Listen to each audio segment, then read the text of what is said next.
Ladies and gentlemen, boys and girls, welcome to the Adventures of Adam. I'm Adam. Let's adventure and welcome Sakib and JE. How are you guys doing today? Hopefully well. Today, I'm going to try to tackle the infamous Sifi Rotos wave from this rotation. I've been stuck on it um, for a while. I had a couple close runs on the second wave. The last time I attempted this, uh, Rotos went, put decreased defense on my Seal of the Drakes, took an extra turn, attacked her, took an extra turn, attacked her again, and killed her. And then my Gnarlhorn died immediately after, and I got frustrated and stopped. And I just didn't feel like doing it anymore. But since we're live streaming tonight, I figured I'd go ahead and try it again. So, obviously I need a different approach because what I was doing last time wasn't working. Unfortunately, Yakarl the Scourge is not necessarily a viable option because of Sifi's passive. At the beginning of each turn of all of Sifi's allies, she has a 40% chance to cleanse freeze off of them. So, we've got block cooldown skills from Bellower, and Bellower is in a stun set. We've got stuns from Seal of the Drakes. We've got provokes from Drexthar. I also just summoned and built Archmage Helmet. Oh, he's not fully built. I've been grinding his masteries today. So potentially more stuns from Archmage Helmet. So we have to gear him up and get his masteries done and stuff. But this is an option. Another thing I could try doing is bringing in Soulbond Bowyer as a damage dealer and using her A2s to try to kill the Sifis because it ignores 100% defense. Something I haven't tried yet. But there's a number of things I can try to do. I've got some options here. I could also try using Coldheart and her A1 to put heal reduction on the enemy team to help deal with the Sifi's healing. We're going to try a number of things. I'm determined to get this done. I refuse to let it end here. Because I think if I can get... I think this is like one of the hardest waves in this entire rotation of Doom Tower Hard. So if we can beat that, I think we're just smooth sailing to the top. Well, maybe not the top, but I guess we're just going to have to see. And then once we're done toiling in Doom Tower Hard, I'm going to build my Nightmare Clan Boss team. My new Clan Boss team. Another thing I could do is use Dark Elhane's A1 to destroy their max HP, so when they get healed, they're healing for proportionally less every time. And this will also give me more... I kind of want to try the Soulbond Bowyer thing. She's probably going to get focused by Rotos because of the affinity. But maybe I could just kill the Sifis and it won't matter as much. We'll see. Nope, nope, nope, nope. Okay.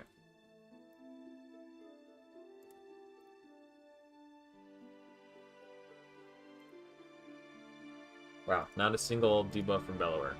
I guess we got block cooldown skills over here. We didn't get the Helm Smasher. You can always tell when, Oh, you know what? Maybe Dark Elhane would be good here.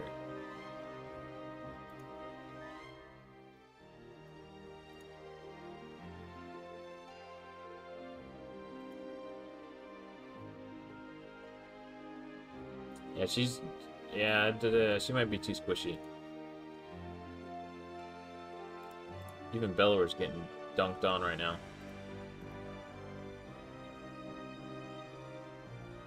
Alright, I don't... Alright, trial and error. That one's not working. Alright.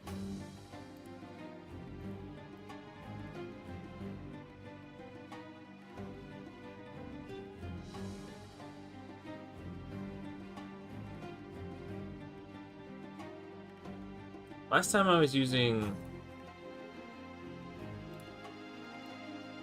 Gnarlhorn for more crowd control.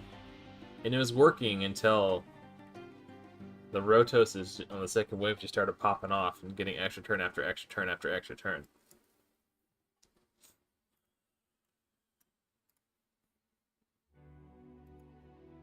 Oh, I could have sworn I clicked his A1 there. I guess not.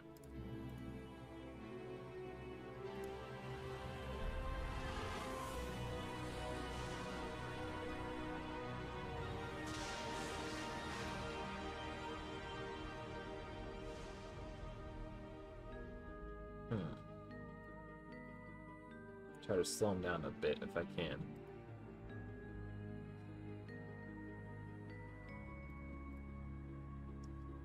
I think Rotos ignores unkillable, if I'm not mistaken, so the fact that he makes himself unkillable might end up being completely irrelevant for the Rotoses.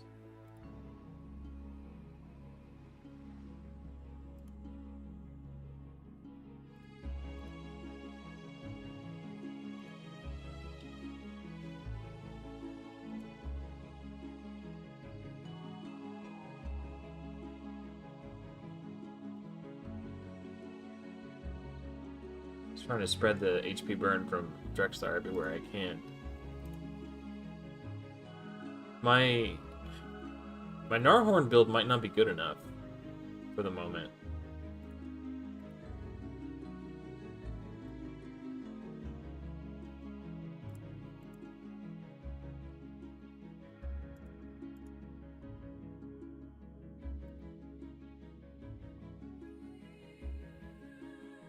Yeah, champion training can be rough.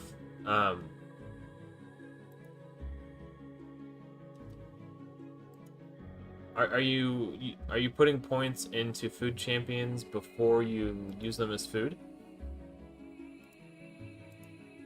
That's generally the best way to do it. Even if you don't have brews, I have been known to use energy a couple runs of like 12-6 or 12-3 depending on what rank they are.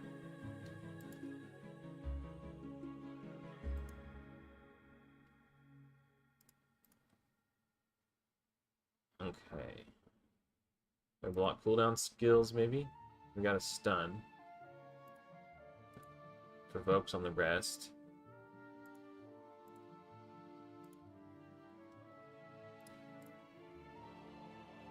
Huh. I didn't really look too closely at the champ training tournament. I've been a little burnt out on Raid. So I haven't been like going too hard on it the last couple of days because the last thing I want to do is burn myself out to the point where I feel like I need to quit or take a break. So I've been throttling back my playtime every day so I don't burn myself out. And also it's been really hot at work, and when it gets super hot at work, it's very difficult for me to play Raid because my phone will overheat, and obviously Raid is a huge burden on my battery life. And it's even harder to play when I have it on the charger because like I literally will have to set my phone on top of a bag of ice in the summertime when I charge my phone just because it gets too hot. Like we don't have air conditioning inside at my work, so it's usually about 5 to 10 degrees hotter inside than it is outside. There are no windows either, so there's no air circulation. It just gets hot and stale. The last thing I want to do is fry my phone just to play a video game. That isn't, you know. So I've been taking it a little easy this past week. So I honestly haven't looked much at the champ training, so I don't know what if it's a steeper requirement than normal.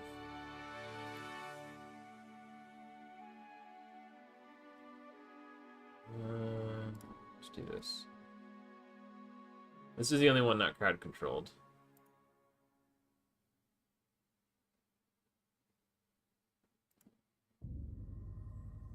And I don't think his main attacks are particularly...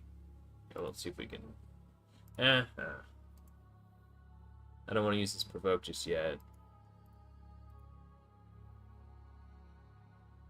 Let's try to save my cooldowns. Now that we're getting ready to go into the next wave, I want to make sure I have all my cooldowns up and ready to go.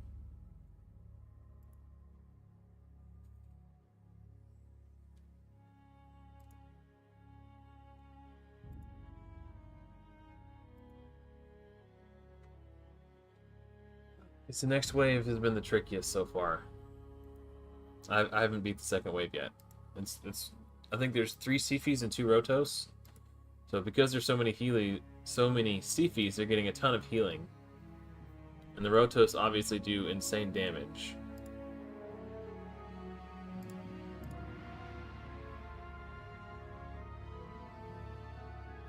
I'm going to provoke with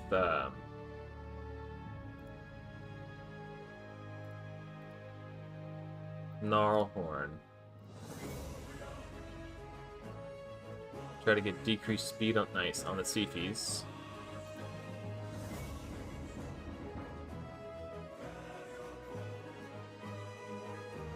Now we try to provoke the Seafy again. We missed it. This one got resisted. Damn, like, look at that.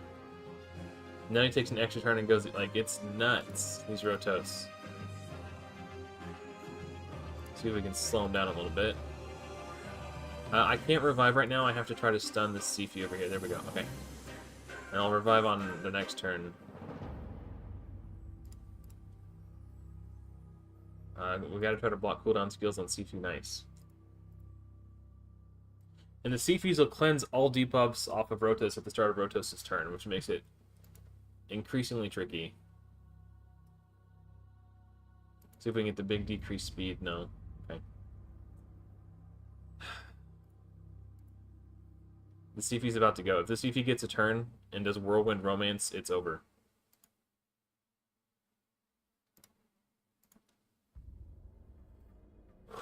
This is so nerve-wracking. I think I just focus one Seafy and see if I could whittle her down.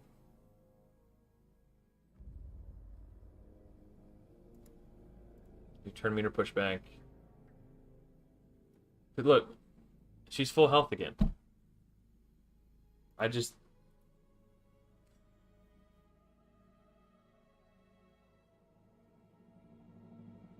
Because there's 3 of them, they're just healing up too much. And the Rotos get HP burn cleansed off of him at the start of his turn, so I'm not getting HP burn damage on them. Try to put HP burn over here.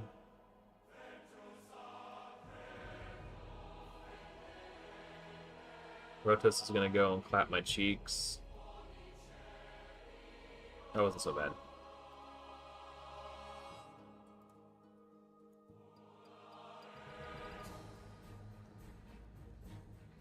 Let's try to get decreased speed on this one, no?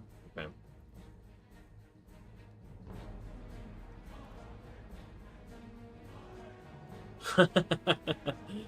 I don't know exactly who designs the stages, but it is annoying.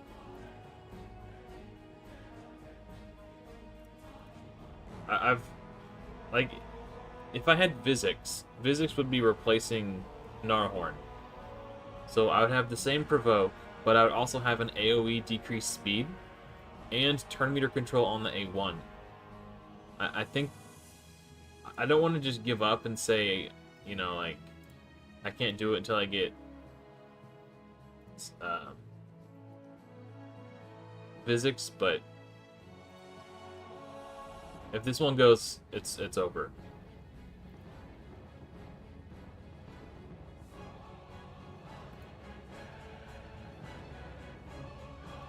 I think I might have to reset. This one's about to go too. Unless I stun or place block cooldown skills. Yeah. I can't. It's over. There's no way. Alright, let's try something different. So Drexlar's nice. He's tanky.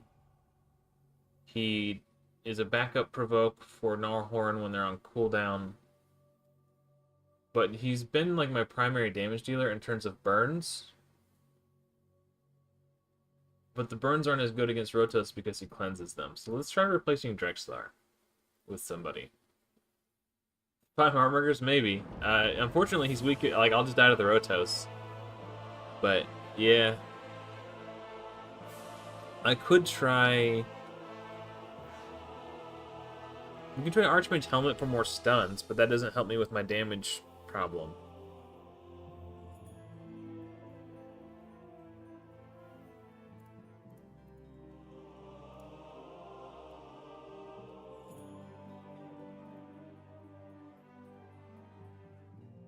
He does give everybody crit rate and crit damage.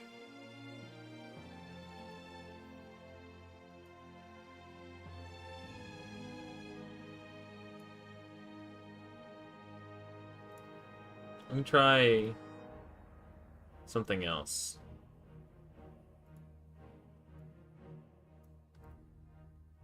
No, not that.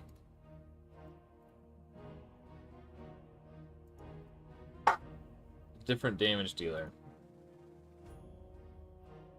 I'm gonna try Coldheart for the... See, she probably doesn't have enough accuracy, but we can try. If Coldheart doesn't work, I have one more idea. One or two more ideas that we can try.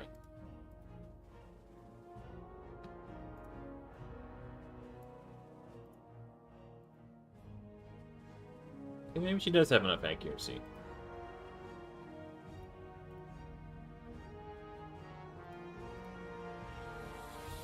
Wow, still landed every stun.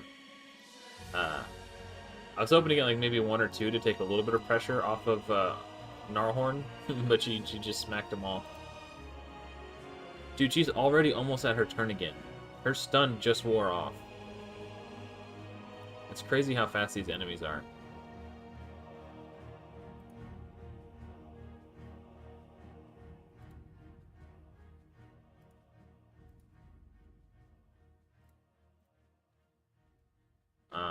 I feel like I'm missing Drexthar right about now for that extra layer of crowd control.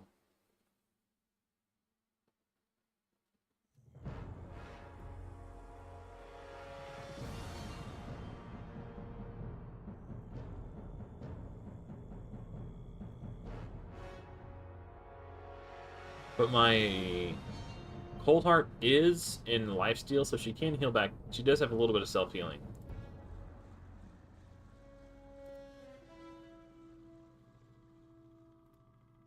And obviously Heartseeker is not bad.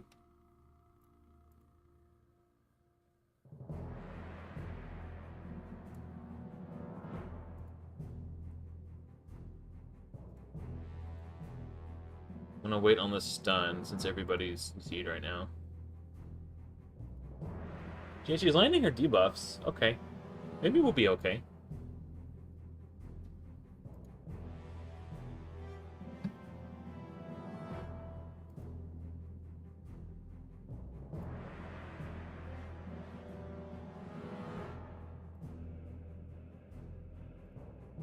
This might work.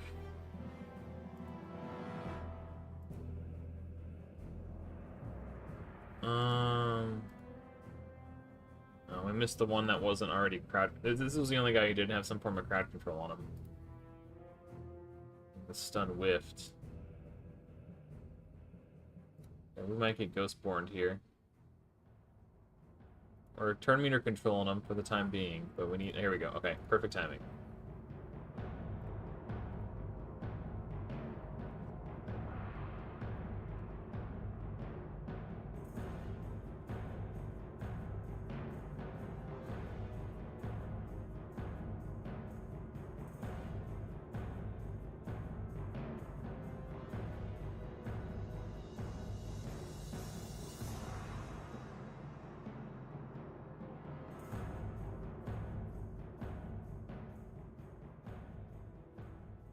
Okay, so her Heartseeker's hitting for like 15,000 damage, give or take. It obviously depends on which enemy's getting hit by it, but this could be the way. We'll see. Nice. I think start saving cooldowns. Well, I still need to kill him. Okay, now we start saving cooldowns.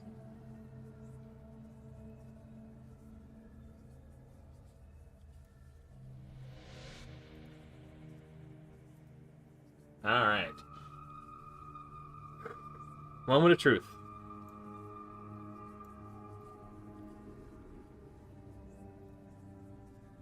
I want to turn meter control the Rotos since I can't actually hard crowd control him like I can the others.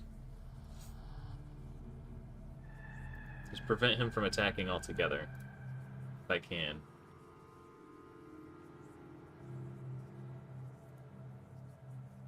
Yeah, heal reduction out. This is getting sketchy. This one needs to be CC'd.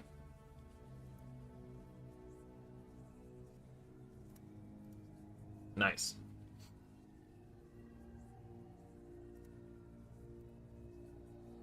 Okay. In my head, I was thinking, oh, good, we got heal reduction on Rotos. We can focus him down. But Sifi cleanses Rotos at the start of Rotos' turn. So we need to focus the Sifi that has heal reduction.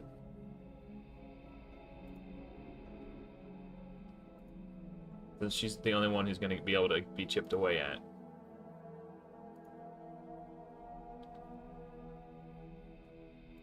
I do need to get crowd control on this one. I have one evil eye in the tank. Now that's gone.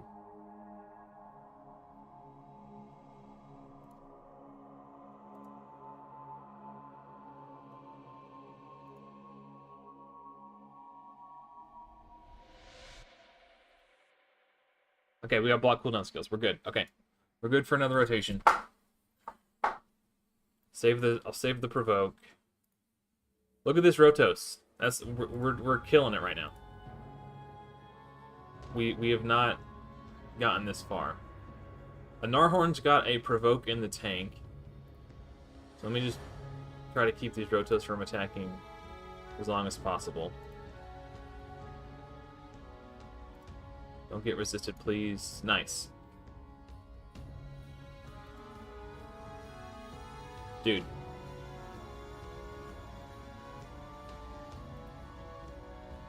Okay, this one's got block cooldown skills. The other two are provoked. Can I kill that? Oh! Oh! Okay, we're making progress. We're making progress. We're exploring new ground. Hey, what's up, ML? We're just slugging away at this Doom Tower. Who would have thought that Coldheart would have been the answer? I actually have to give a shout out to someone on my YouTube comments. They recommended that I build Saurus because he has the heal reduction. And that's what gave me the idea to try Coldheart. So while I'm not using Saurus necessarily, but they did spark the idea to try using a different heal reduction champion. I wouldn't have thought to use Coldheart if it wasn't for that suggestion. Yeah, so if I can... The tricky part is... like, this one's about to go. This one doesn't have decreased speed. If the Sifi gets a turn, she's going to revive Rotos. So it's not over yet. Like, look at that.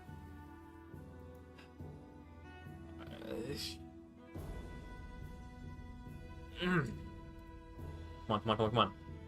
Turn meter reduction. Bellower, block cooldown skills. Okay, now this one over here is the threat now. No block cooldown skills. Do I burn the provoke on a single? I think I have to. I don't think it's worth the risk.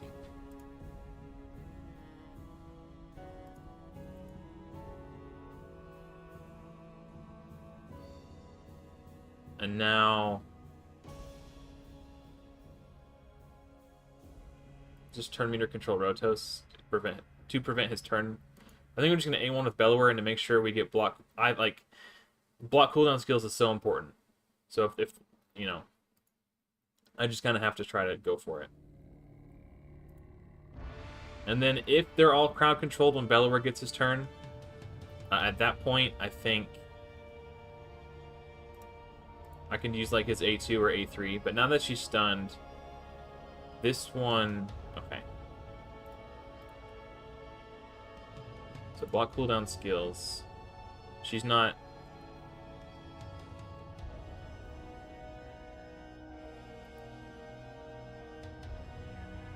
We got a Heartseeker at this Sifi, since we don't have her crowd controlled.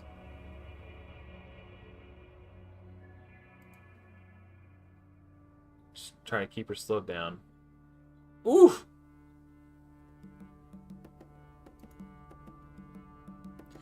She refuses to get crowd controlled. Okay, good, good, good, good. Okay. And I'll just try to get heal reduction spread around. I guess.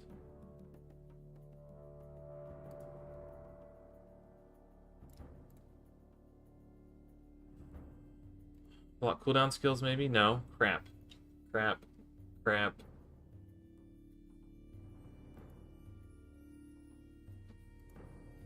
Decrease speed. Nice. Stun, stun, stun, stun. Okay. Bellower. You have one shot. One opportunity.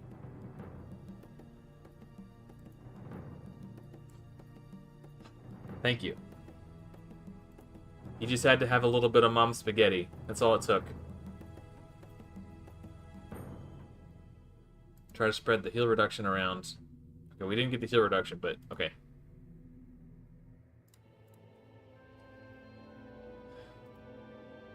Oh my gosh. Oh,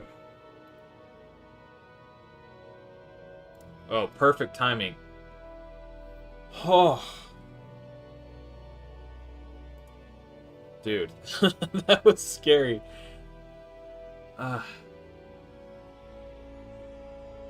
See if we can decrease speed on Rotos. No. I really want to use Bellower's other skills, but I just... Oh, I guess I could have. Okay, now that I know that I have Gnarlhorn Provoke up, I could use Bellower's like decreased defense or something. Let's keep trying to spread heal reduction around. Try to get decreased speed. Nice. I do want to see if I can stun this one over here. Nice. Oh, perfect. Okay, now we could finally do something productive on Bellower. So more productive on Bellower. Do I burn the Provoke, or do I just try to kill this? I think I just try to kill the Sifu.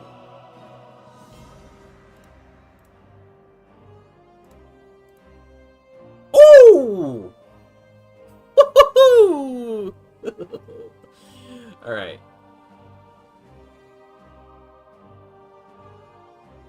This is the only one that doesn't have decreased speed. That's what I was looking at. That's why I was frozen. She's got block cooldown skills already. But maybe we refresh the decreased speed. Okay, then we got 2 turns of decreased speed on her. I'm going to save the Provoke since they're all locked down right now.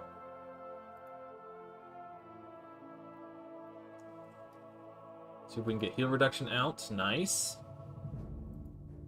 Decrease turn meter. But how do you think I feel? Mom spaghetti, they said that in your karate class? That's too funny. Ugh. Okay, decrease speed maybe? No, not quite. Okay.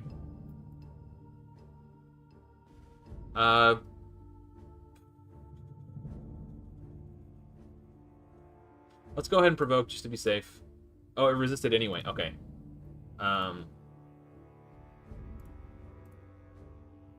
Whew. Okay. This is the wave. If I can beat this wave, I'm pretty sure the next wave is actually pretty easy. If I recall correctly. It's been a long time since I've put myself through this torture, but... Heal reduction up. Just see if we can prevent this Rotos from taking a turn. Oh, we need block cooldown skills over here. Shh. Uh-oh. It's not over yet.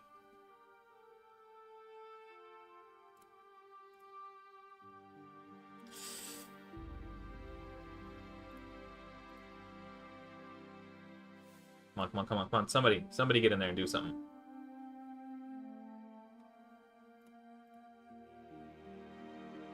Come on.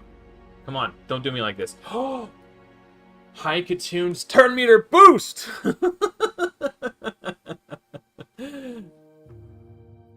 Okay.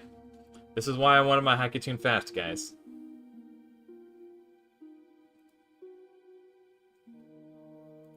Alright, and I think... I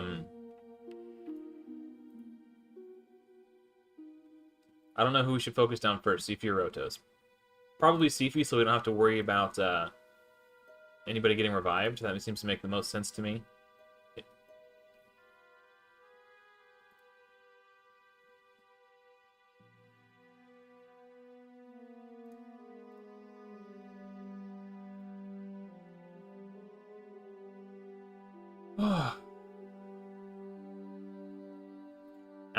After this wave, I'm gonna bring up the comments from my last video, and so I can give credit to who recommended the heal reduction strategy. Because that was literally, like, the difference maker.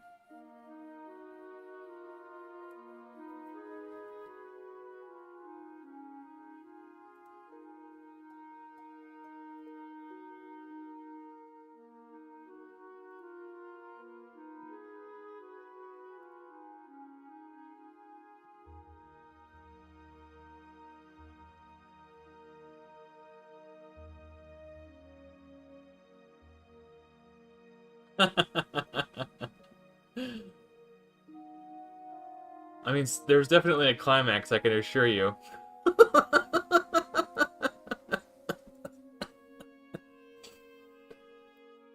I mean, somebody climaxed.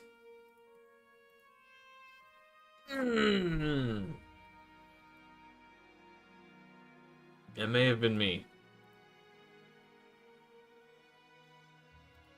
Now that Sifi's gone, Rotos isn't going to get cleansed at the start of his turn. Oh my god, I might even just hit auto. Yeah, Nah, I don't want to screw it up. I Could you imagine if I just hit auto and it just went downhill? Oh my gosh. Okay, I'm still going to try to stun, because if Rotos attacks, he has a chance to take extra turns and stuff. Scandalous.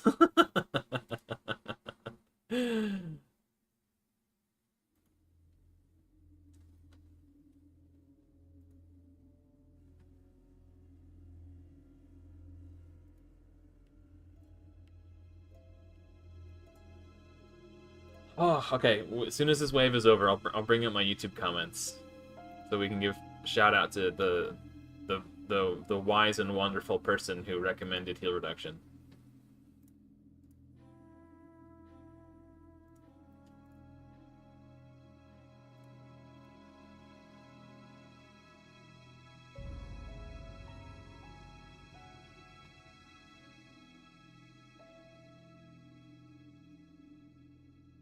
Let's just focus this Rotos. She's the only, like, super real threat here.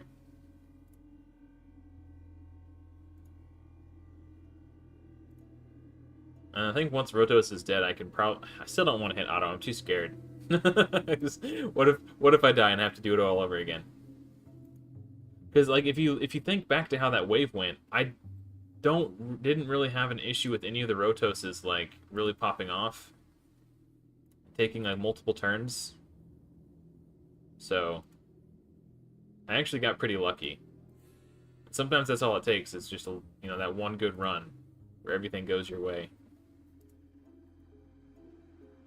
But having a good strategy is obviously important too. You can't just, like, hope to luck your way through it all the time. Like, you need a good strategy and then also get lucky. It's got to be a combination of both. I'm just gonna hit auto. Yeah, we're fine.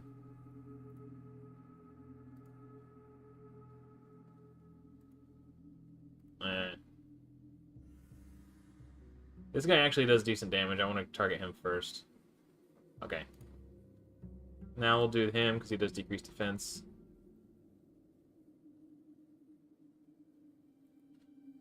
Oh my gosh, dude. I honestly didn't know if I was going to do this today. I figured I'd be banging my head against the wall for like an hour trying to beat this wave. Ooh. Can't believe we did it. Okay. Let me bring up my YouTube comments and see who recommended that so I can give him a shout out.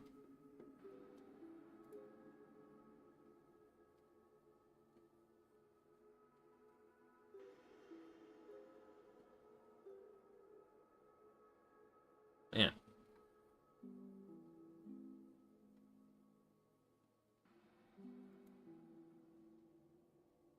Okay. Um...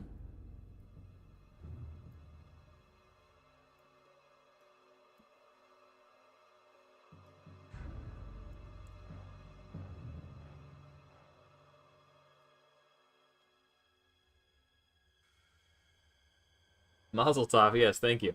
So, the Mandu931 says, funnily enough, a possible solution for your wave problem could be unironically Saurus, the uncommon. With his decent AoE damage and heal reduction on basically a 2-turn cooldown, it would make you push through the wave. To which I replied, even if I don't build Saurus specifically, I can keep an eye out for other heal reduction options, like Cold Heart. I really appreciate sparking the idea. So if it wasn't for this guy suggesting Saurus, it wouldn't have occurred to me to try Cold Heart for her heal reduction. So, big shout out to the Mandu. Okay, well, that was the worst of it. All right, let's reassemble the Avengers here. And we can probably just go on auto after that. Like honestly, that's the worst of it. Oh, well, there's 2 blind seers in this wave, which is really annoying. Actually, damn it. Okay. I can't do auto climb because I might have to make sure because they do block debuffs for 2 turns. And these Astrolith are a pain in the ass too. Alright, cool. Little Miss Annie shreds. Gotta make sure she stays crowd controlled. I'm just gonna play whack-a-mole. Whenever somebody becomes uncrowd controlled, I'm gonna click on them and hopefully they get crowd controlled. Okay.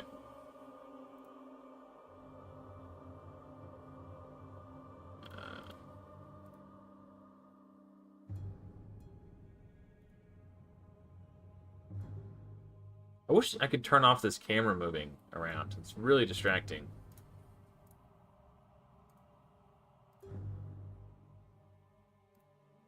And it makes it hard for me to click on people. I need to do Blind Seer. She's about to get a turn. Somebody do something. Alright, good job, you, Carl. Oh. Thank you.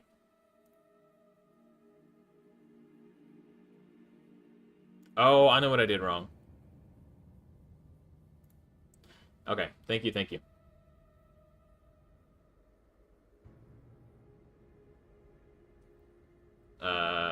Get her. Okay. Yep, we're just gonna play whack-a-mole. When they pop up, we click them. The crit shake? I don't know. Oh no, I turned the. I don't know what it's called. Well, I'll look. I'll look. I know I turned off like. There was one option that I turned off. I don't remember what it was. I thought it was that, but I guess not. Don't let her get a turn. Okay.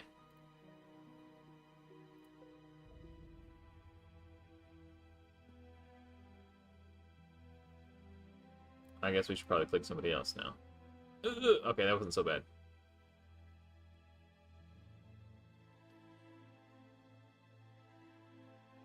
Screen shake. Okay, I thought I turned that off. Maybe not. She got block cooldown skills. That's basically good enough. Okay. Yeah, Yukari the Scourge is like really good, but the fact that Sifi is just kind of a hard counter to him and makes him irrelevant is rough. Man, I even built up that Archmage helmet thinking I was gonna have to rely on him. Okay, get her. Nice. No, I don't mess with it on my phone. Because we were talking one day when I was streaming, I was doing. This was in like the early days of the series. I was doing the campaign still when I was pushing through campaign. It was the Bad El Khazar level where you get the lifesteal gear. the boat was like rocking, and the motion of the ocean was making me sick. And somebody recommended that I turn it off, and I'm pretty sure I did. I'll look at it when this wave is over. We're 2 out of 3. I'm just gonna spam A1s here. I don't want to blow cooldowns.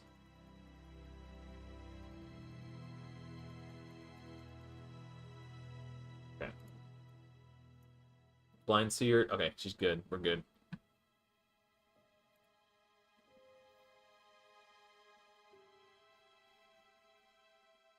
She's got a really high base speed too, so she's faster than most mobs on average anyway. Actually, I really need Astrolith to not get a turn. There we go. Okay. Like, it's a bummer if Skullcrown goes just because she hits hard, but like if Astrolith goes, she can just straight up kill somebody with her health swap or with her bombs or whatever. She got a lot more stank in her tank than Skullcrown does. Okay, well she's stunned now.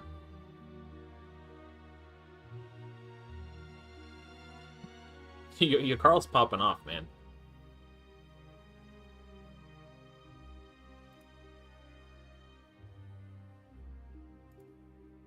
Oh, she's stunned too.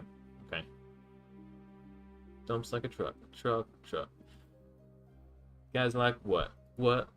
All night long. As soon as Mike said scandalous, I don't know why the thong song is what popped into my head. Does he use the word scandalous in the lyrics of that song?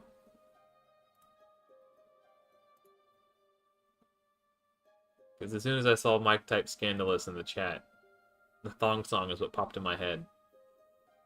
Dumps like a truck. Oh, Cisco. Like, let's see. Okay, she died. Cool. Not only does she do block debuffs for 2 turns, she has a full team revive with block damage. All right, let's look at the options. What is tessellation mode? Maybe that's what it is.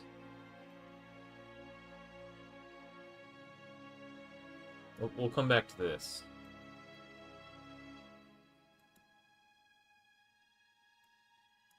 Depth of field, post... I don't know what any of this stuff is. Motion blur? No. Don't want notifications. Disable camera shake in battle. So, oh! Disable... Okay. It wasn't... I had to click that to disable. Because I read it as... Because it says disable camera shake in battle, in my head I was thinking, oh, camera shake in battle is disabled.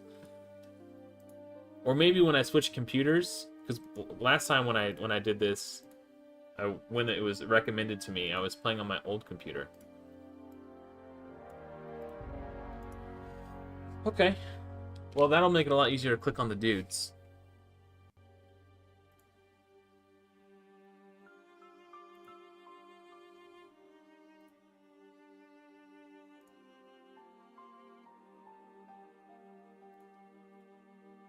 This might be the fastest I've ever completed this defeat 25 champions, because I downranked into gold 4.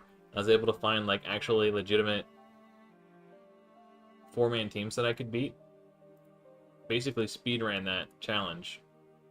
I haven't really done that much. I mean, obviously I haven't done that much arena at all today, because I'm still in gold 4.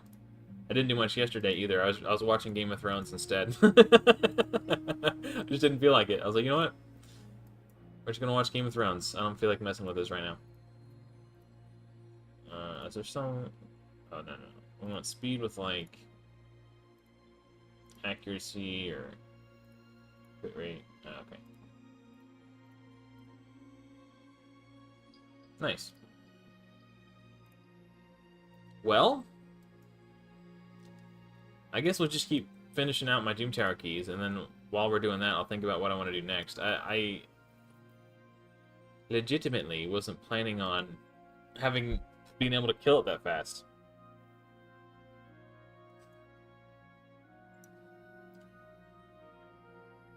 Oh yeah, this is much easier.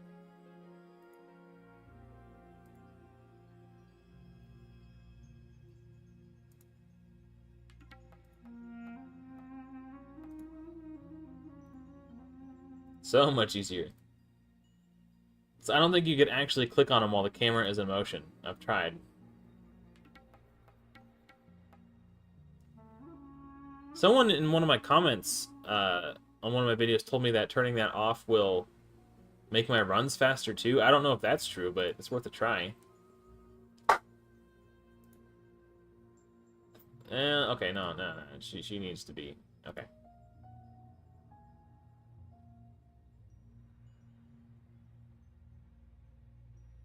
Aw, that's rough. Sorry about that, Sakib. Yeah, that's unfortunate.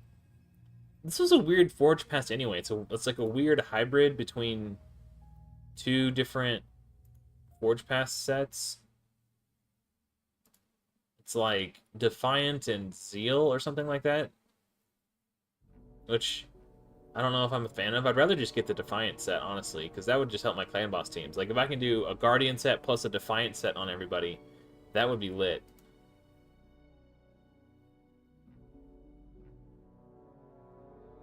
Dumps like a truck. Truck.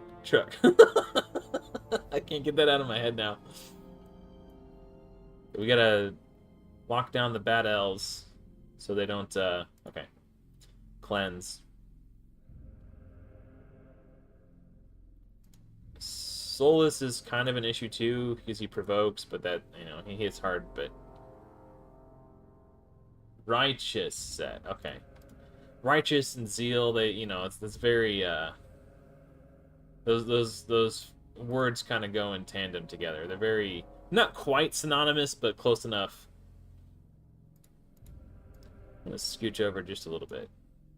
I feel like I was cut off the screen too much.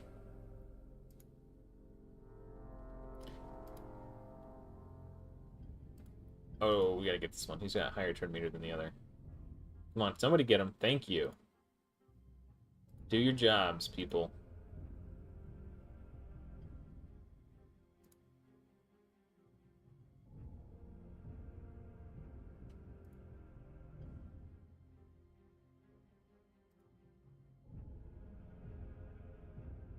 This does make it a lot easier, actually. Like, okay. I was worried Bad L was gonna get to go there.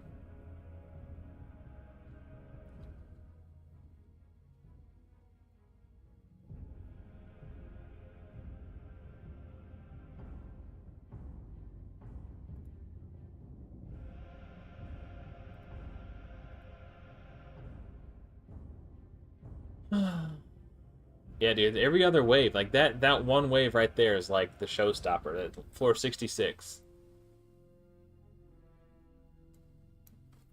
I've been stuck on it for like a week.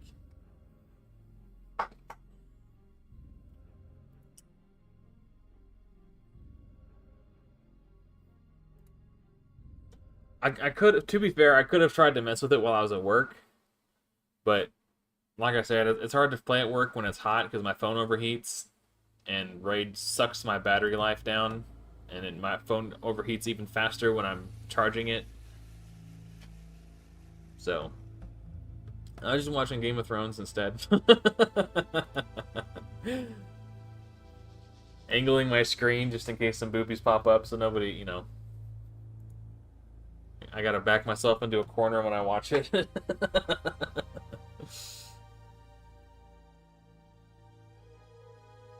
Yeah, I forget exactly what Righteous does. I think it's like speed and resistance or something like that. I don't know. Hey, what's up, YOLO?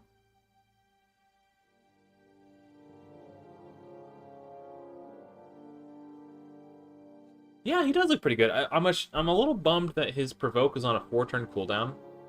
Cause like it looks like they tried to make him a good Hydra champion, which is cool. But the fact that his provoke is a 4-turn cooldown either means you're gonna have to run him at like 390 speed, or have 2 provoke champions. But yeah, Oh, okay, cool. Yeah, I don't know. It's just he looks good enough that I'm interested in collecting at least 1 or 2, maybe. Like if I get him, then I get him. If I don't, I don't. It's like kind of whatever. The Sylvan Watchers have a ton of good rares. Like I don't really remember what Faction Wars bosses are like for that faction, but ooh, nice. Dun dun dun dun dun dun dun dun dun. I feel like I was right in the middle of a thought. Oh, I don't remember what the Faction Wars bosses are like for that faction, but as good as the rares are, I think I'm gonna be just fine. As long as it's not the Duelist, I'm sure I'll be able to beat it no problem. The Duelist is the only Faction Wars boss I'm legitimately concerned about.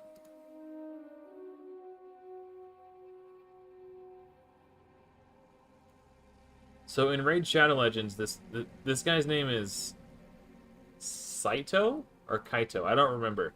But there's a character in the Magic the Gathering universe. His name is either Saito or Kaito. And I can't keep them straight in my head. The names are too similar. I think this is Saito, and the Magic the Gathering character is Kaito. That's how you know Mike is old. He understood the reference.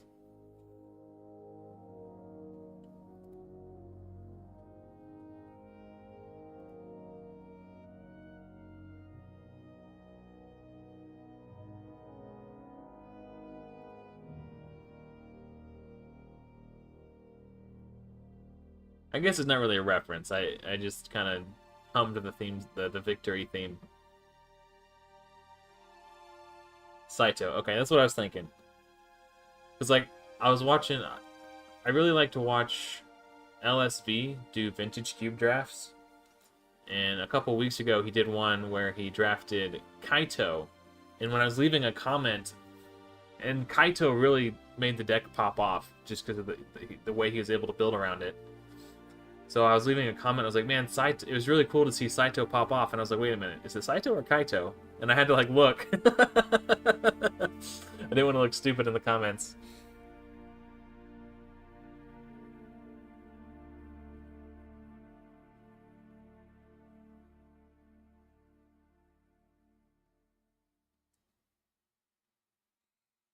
Yeah, that's an interesting thought, Sakib. I did have a, I don't want to say who. I mean, if you saw it in the Discord, then you saw it in the Discord.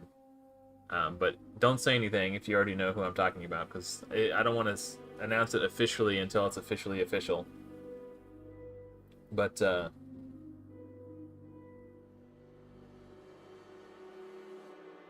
cool. Thank you, Mike. I did have a very well-known content creator from the Raid Shadow Legends scene reach out to me recently offering a collab for me. Like, saying, hey man, if you ever want to collab sometime, let me know. So the fact that they offered, like, they reached out to me, and at first I had to, like, double check to make sure I wasn't getting scammed. So that's how big of a content creator they are. I was like, wait a minute, is this real? Because I've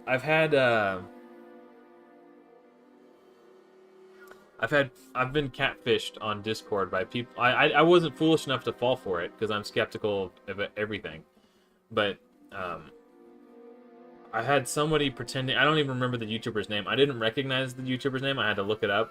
It was a channel I had not heard of. They weren't like a Raid Shadow Legends YouTuber. Jesus, please this. Let's not let that happen again. I lost my train of thought. Oh, come on. Somebody... Okay, we got a stun off. It was some YouTube channel that had like 8 million subscribers.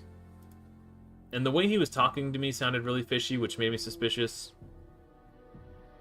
But then he was like, yeah, man, if you're trying to come up on the YouTube scene, you should talk to my, my PR guy or whatever. I don't know what he referred to him as. And I was like, okay.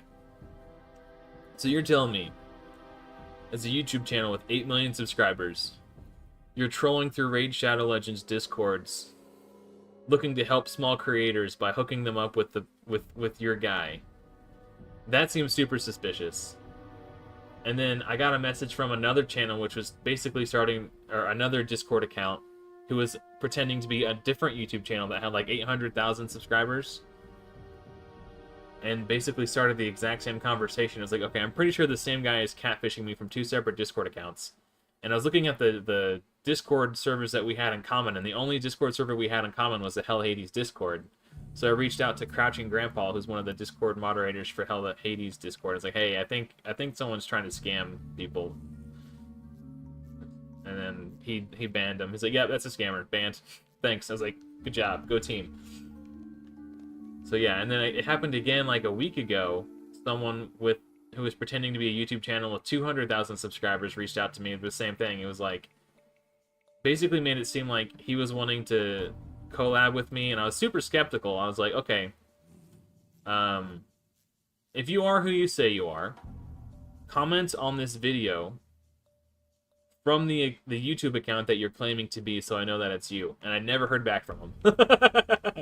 So like it was like clearly, obviously a scam. And this one, the only Discord server we had in common was the JGigs Discord server. So it wasn't even someone who was a fan of my content who came to my Discord server and reached out to me that way. They saw a post that I made in JGigs channel and they reached out to me. So I messaged the moderators on the JGigs Discord server and got that guy kicked. Yeah, I don't know. So when this other content creator, who I have actually heard of, reached out to me, I was like, wait a minute. So I clicked on their profile, and their YouTube channel, their official YouTube channel was linked, their Twitter was linked, their Twitch was linked. I checked all the links, and they were all legit. It's like, okay, this is legit, guys. So, yeah, I don't know if or when it's gonna happen. I try not to get my hopes up for these types of things, because, you know, crap happens and things fall through. But yeah, it should be pretty interesting. Could be my big break. Hopefully one of many to come. Also, I don't know if you guys saw. Oops, hold on a second.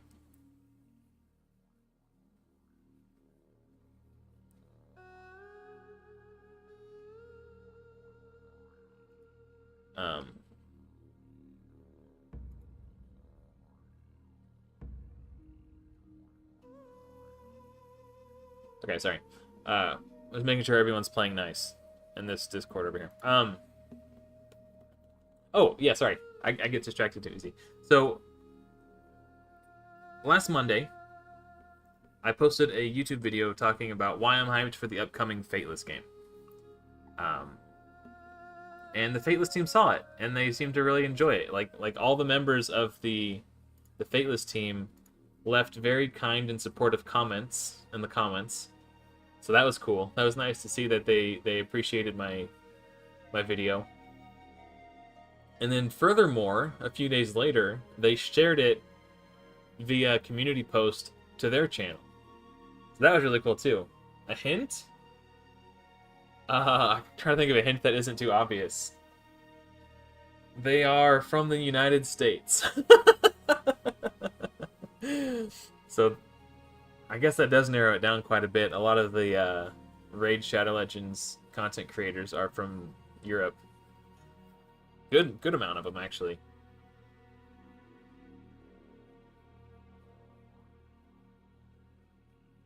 Yeah, it was really exciting. It's like what sucks was the timing of it, because both times I was getting ready to go to bed. Oh, you like my... Yeah, that... Yeah, I messaged him, and I was like, hey, man. I forgot exactly what I said, but I was like, hey, if you'd be interested in a collab, let me know. If you're too busy, it's cool, whatever, but I just figured I'd shoot my shot. And he was like, yeah, man, it just depends. I'm pretty busy these days. What do you need me to do? And I was like, just record yourself doing this, and I'll edit in the rest. So he took, like, you know, probably took him 30 seconds. You know, he recorded it and sent it to me, and then I spliced it all together. I'm glad you guys liked it. Let's see if we can beat another spider. I honestly didn't think I was going to beat that Sifu wave. I already spent my my silver keys on Griffin today, except for... I didn't spend all of my silver keys, because if I wasn't able to beat the Sifu wave and make progress in Doom Tower hard, I was going to switch back to Doom Tower normal and save the silver keys in case I unlocked a new secret room.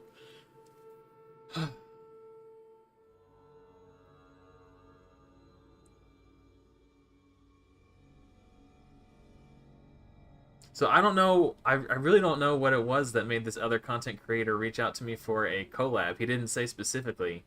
I don't know if it was the J-Gigs collab that they thought was funny, if like they saw that, or if it was some other video. I didn't want to ask because I didn't want to seem like, I don't know. I didn't want to seem like I was lacking confidence in myself, you know? But I am curious what it was, what they saw about my channel that made them want to do the collab. But it's a name that, if I were to drop it, you guys would probably crap your pants. Because I crapped my pants when they DM'd me. Yeah, don't say anything, Mike. I don't want to make any official announcements until it actually happens, because it can always fall through. So I don't want to get people excited and then it not happen. But if I don't want to say too much about it. I just want to try to change the subject before I accidentally say something stupid. But yeah. Okay, I'll say one last thing about it. I was lying down and getting ready to go to sleep. And then I thought I'd check Discord one last time before I fell asleep, just to make sure, like, I didn't miss anything important before I went to bed. And I see this DM and I'm like, what? And then now my brain's firing and, like, I actually lost sleep over it because I was so hyped.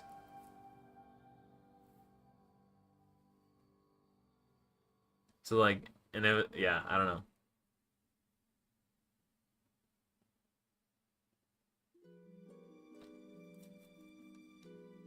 Luckily, my shift got canceled that day, so I didn't have to work. I was fortunate enough to wake up to a voicemail saying that my shift was canceled and I could stay home. So I was like, oh, well, thank God. I did not sleep well.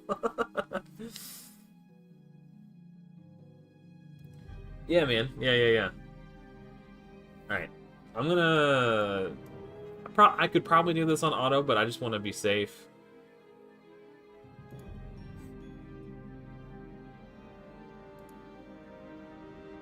Hey, what's up, Leashy Plays?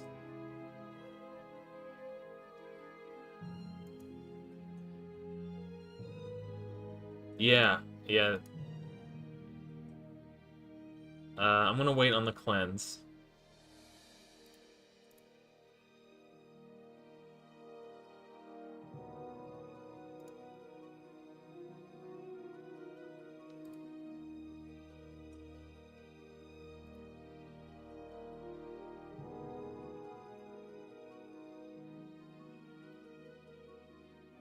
I think I can go ahead and cleanse now, because hers will be coming off cooldown soon anyway.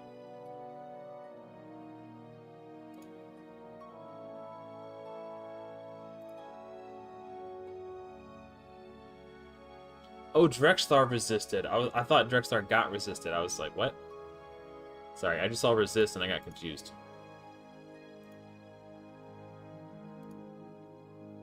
Okay, we want to cleanse this. Oh, crap.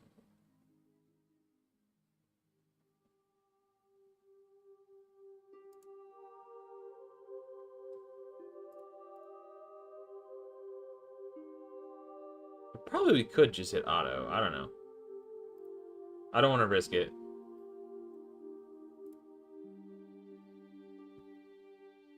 Oh, crap.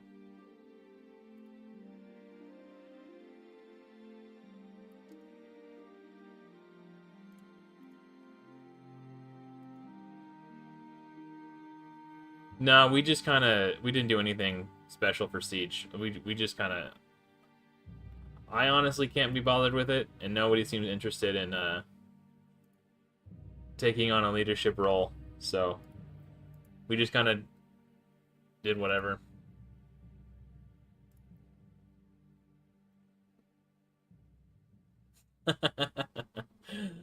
Yeah, no, I always remember those comments to keep. Thank you.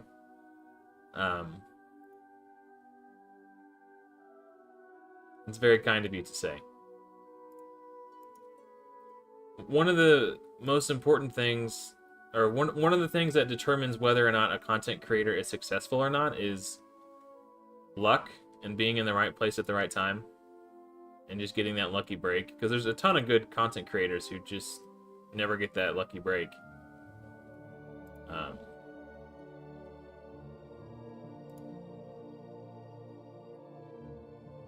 yeah. I think now that I have been noticed by the Fateless team, you know, their game doesn't even come out for another year, and I'm among the few who are making videos about it. That puts me in a really good position. Hey, what's up, Bocus?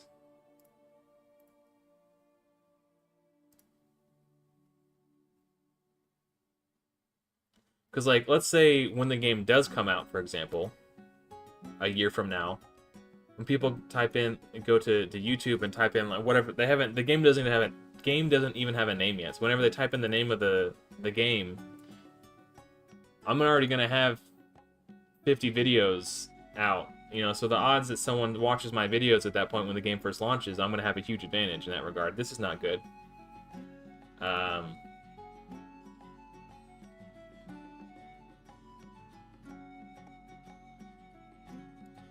I don't think Drexlar is going to be able to solo this.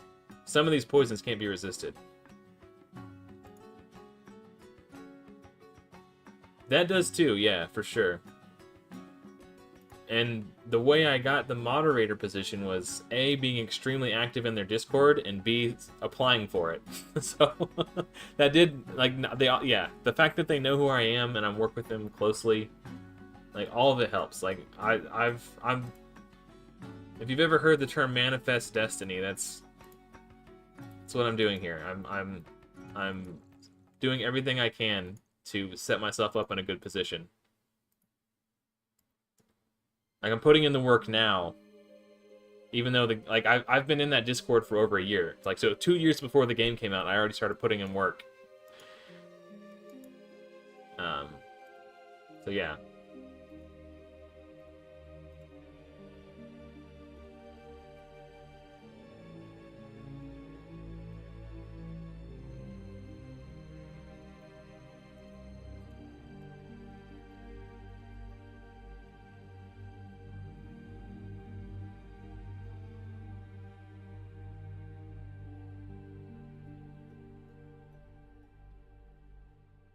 What's happening?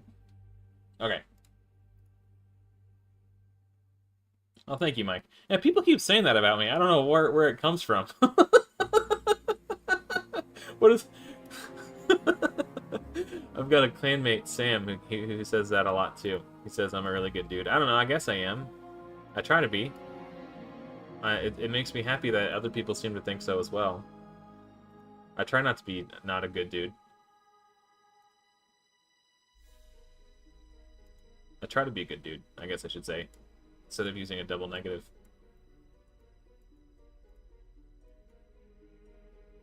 I don't think I want to mess with any of those other teams right now. Is there something I could do?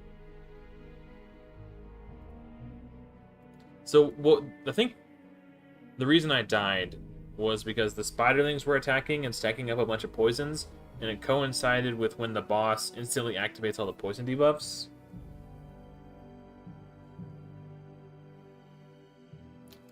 I mean, I don't know what else I could do besides build a third reliquary tender.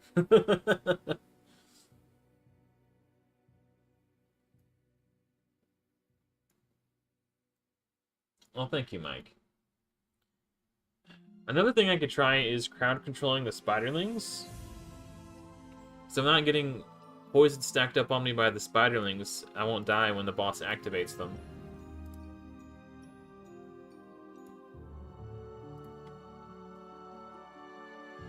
So maybe we do...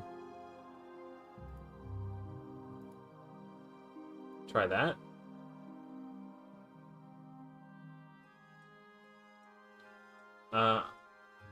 I could try Seducer too. That's a good suggestion, Skydoodle. Thank you. I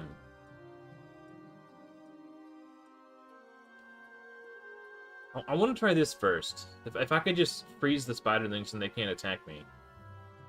But I kind of want them to attack me so they get burns from Drexlar. I guess if they're frozen, I could just attack them with Drexlar.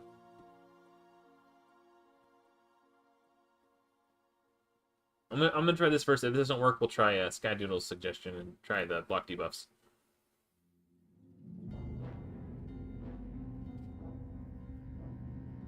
A Cold Heart for heal reduction? Yeah, I could try that too.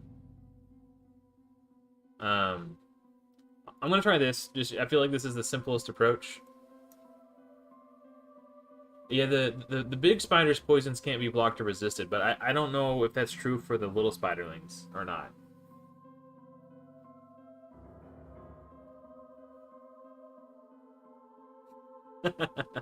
You're not buttering my bread?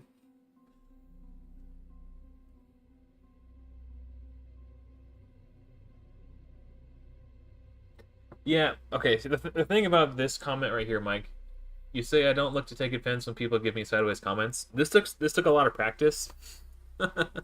Hey, what's up, Dex? Welcome.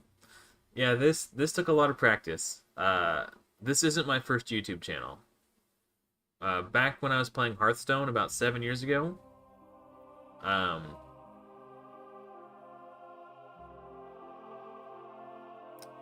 that wasn't true. I did not take criticism very well, constructive or otherwise. And I would get very easily I actually went back and deleted all my videos off that channel because I didn't. There's obviously growing pains, you know, and people change as they get older and more mature. And I know a lot of people understand that, but all it takes is for one person to not like me and to go try digging in my past to find dirt on me. So I deleted all the videos off my old YouTube channel because I don't. Now that it feels like I'm starting to get noticed and doors are opening for me, I don't want to risk. I didn't say anything cancel worthy, but like, you know, I was like 24 back then, 25, 26, something like that. And I said a lot of stuff for shock value to try to get laughs. Like that was kind of the direction I was going in back then. And I now that I'm older, I realize how stupid that is. I've matured like a fine wine, and that's not who I am anymore. Certainly not the personality I want to portray on YouTube. Now I want to make content that my kids could watch someday in the future and be proud of. So that's kind of where I'm at these days. But yeah.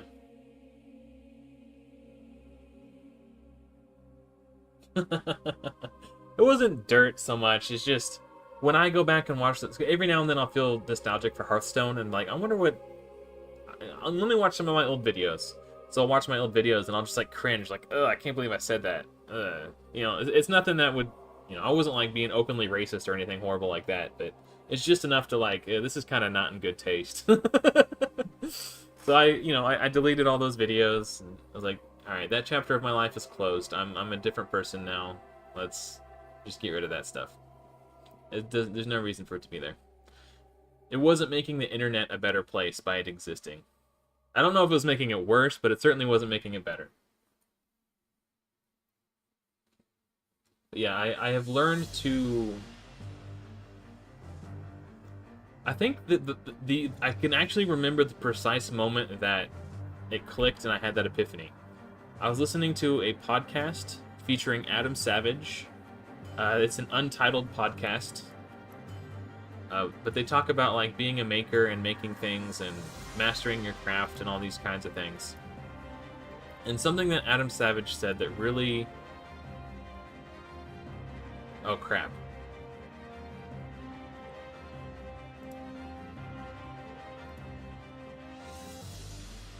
Oh, Leech does something too. Forget what Leech does, but I remember... I forget exactly what it does, but I know Leech is a good thing to have on this fight.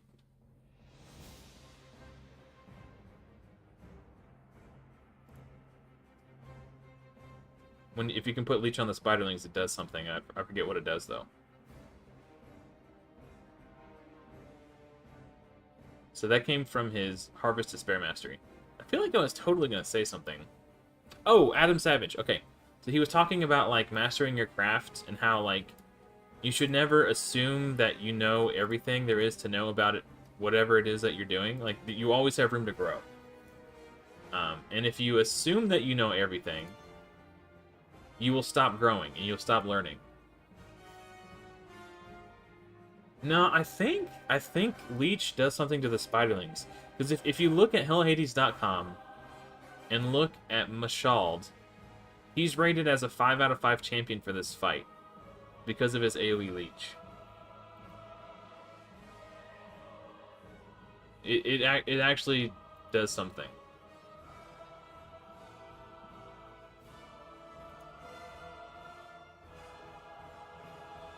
Maybe it is a Frost Spider. I don't know. It's entirely possible. But so effectively, what Adam Savage was saying that really changed my perspective on things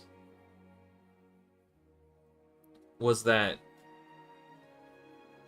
no matter how good you think you are at something, you will never know everything there is to know about it. Ever. And he went on to say that even despite all his experience, he's still learning new things about his craft every single day. And that got me thinking, like, holy cow. Like, if Adam Savage is still learning things, who am I to believe that I could possibly know everything? And if you don't know, Adam Savage is the crazy dude from Mythbusters with the blonde hair. Ah, dang it. That one didn't get frozen.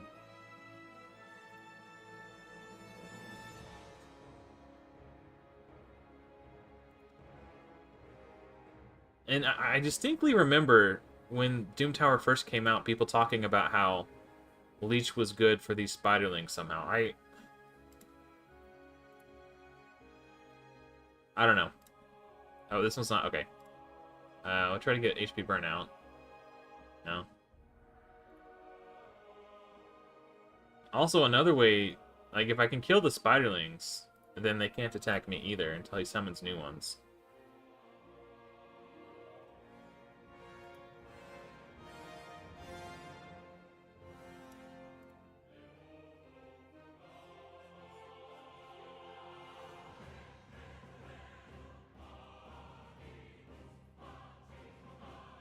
Oh, okay. Thank you, Mike. I knew I wasn't crazy.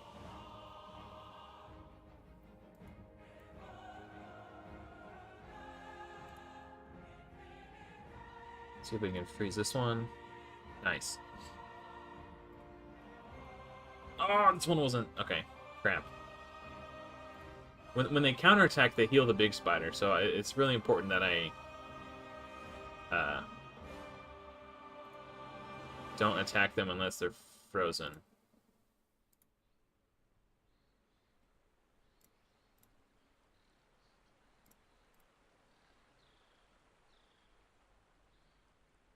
Third time's the charm, right? Yep, okay, finally got HP burn on that one.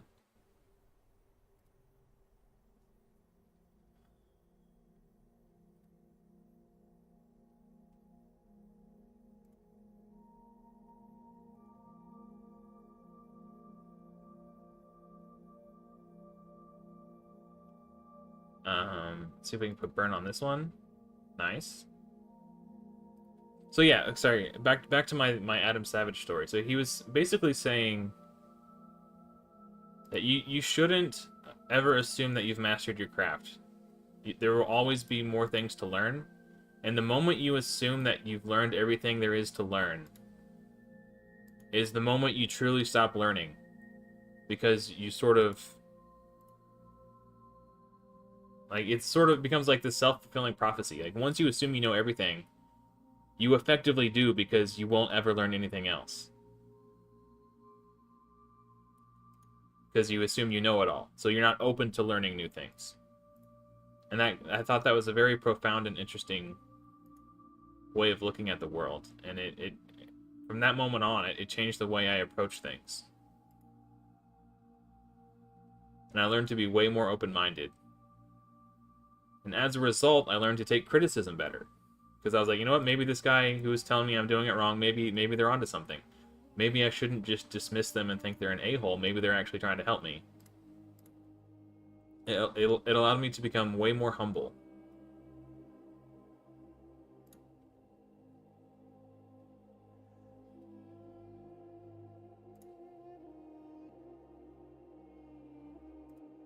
I feel like this is going better. I don't know. Maybe it is. Maybe it's not.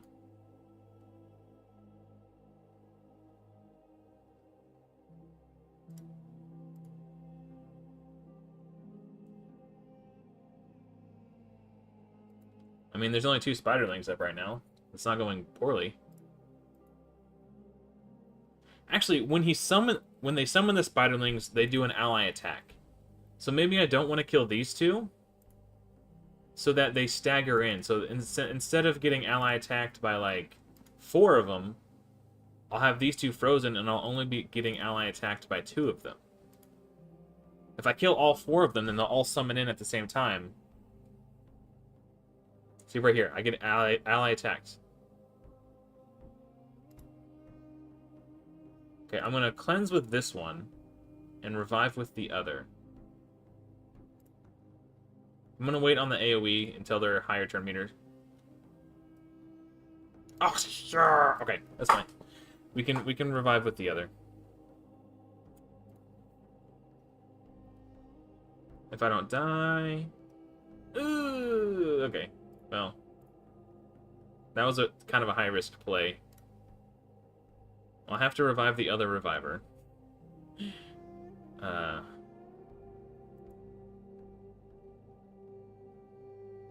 Let's freeze this one. Yikes.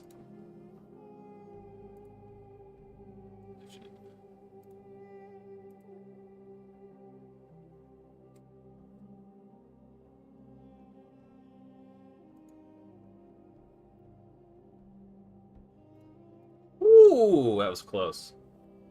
I feel like we're doing okay. I honestly can't tell. Okay, counterattacks are back up.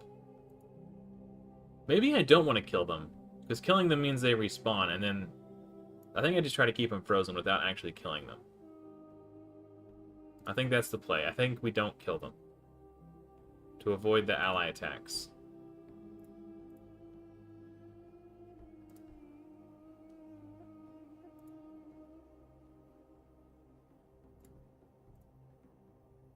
Nice. Got all 4.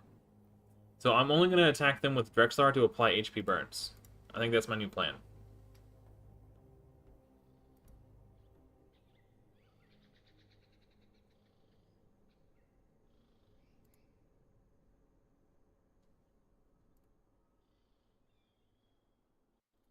Or if I need to freeze them with Yakarl, something like that.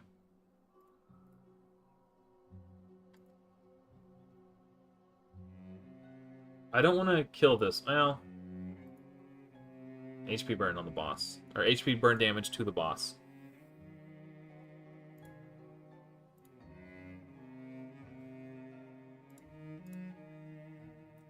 I feel like we got deeper into the fight this time. Or maybe I'm crazy. I feel like I died like around here. I think the crowd control was the way to go. This is a risky attack. Okay. Because it's a... I have the mastery... he's got an extra 5% chance to land the freeze. Fearsome Presence. So it's a 55 and a 55. So it's not a 100% chance to freeze. I'll wait for the AoE, because these ones are about to get turn... This one's about to get a turn 2, at least.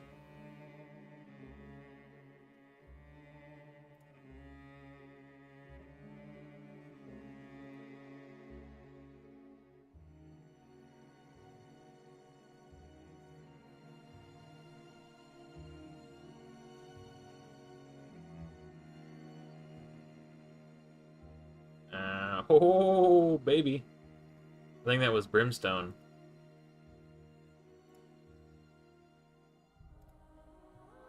Oh, we killed one. I don't know if that's good or bad.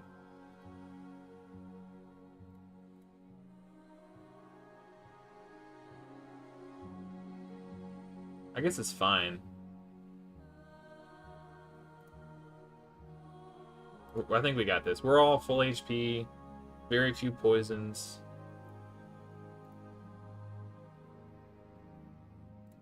I think we got it, guys. Ooh. Yeah, I think... Yeah, it's that attack that usually kills me because I've got... When he does that big attack, they're activating the poisons that are on you. So if you have a ton of poisons and poison sensitivity, you just die. I'm not going to risk attacking the spiderlings, because if they counterattack, the boss will get healed. I think the boss just dies from this next HP burn. If your Carl gets to his AoE freeze, or his A2... Yeah, we'll go ahead and freeze this one. And now they die to their... Okay, yeah, they're dead. Woo! Making progress, baby! I only got 5 silver keys left, or gold keys left, because we got stuck on 66 last time. 1, 2, 3, 4, 5. And then open the secret room, maybe?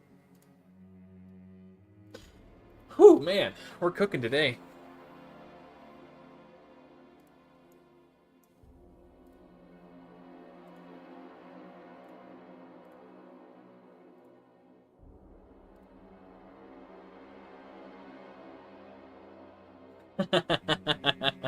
Hey, thanks, Dex.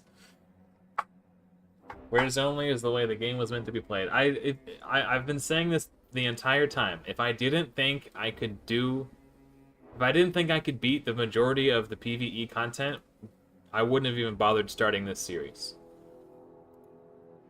Honestly, one of the main reasons I did this is because I got tired of people making excuses in the comments of my videos. Like, oh yeah, well, easier for you to do this. You're using this champion and that champion. I don't have those champions. And it's like, just use these champions instead. And they're like, well, I just got tired of reading those comments. So, I just decided it was time I put my money where my mouth is.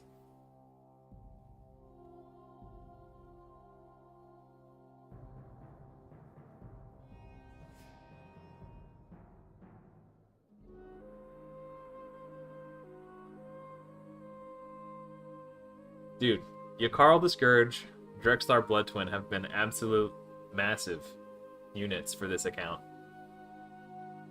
Hey, thank you, Jake. And welcome. I'm glad you stayed up for it too.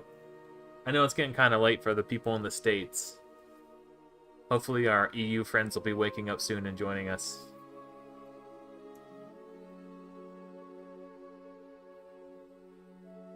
I'm gonna let my cat in. He's scratching at the door. I'll be right back.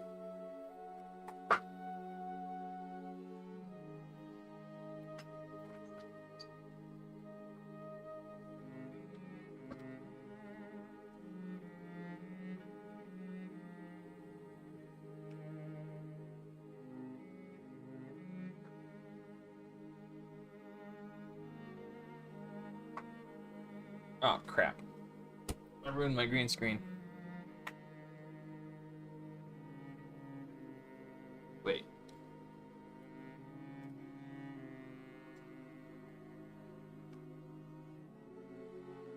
Alright, looks good now. Hey, what's up, peanut butter?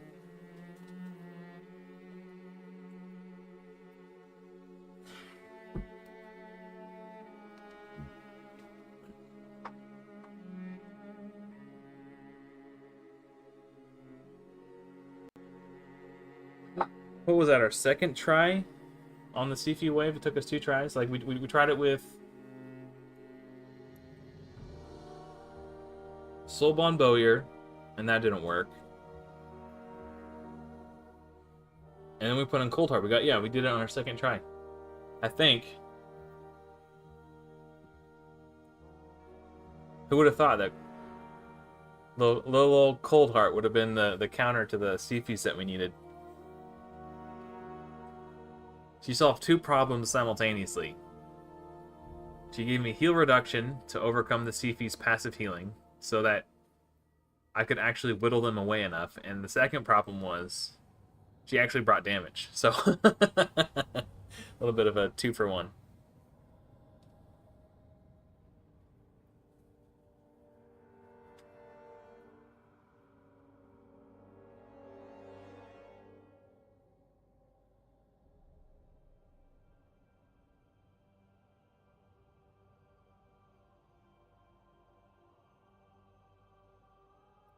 Yeah, I can show you my still build. We'll stop after this. Um, she's actually wearing flat HP gloves right now. Because that's all I had.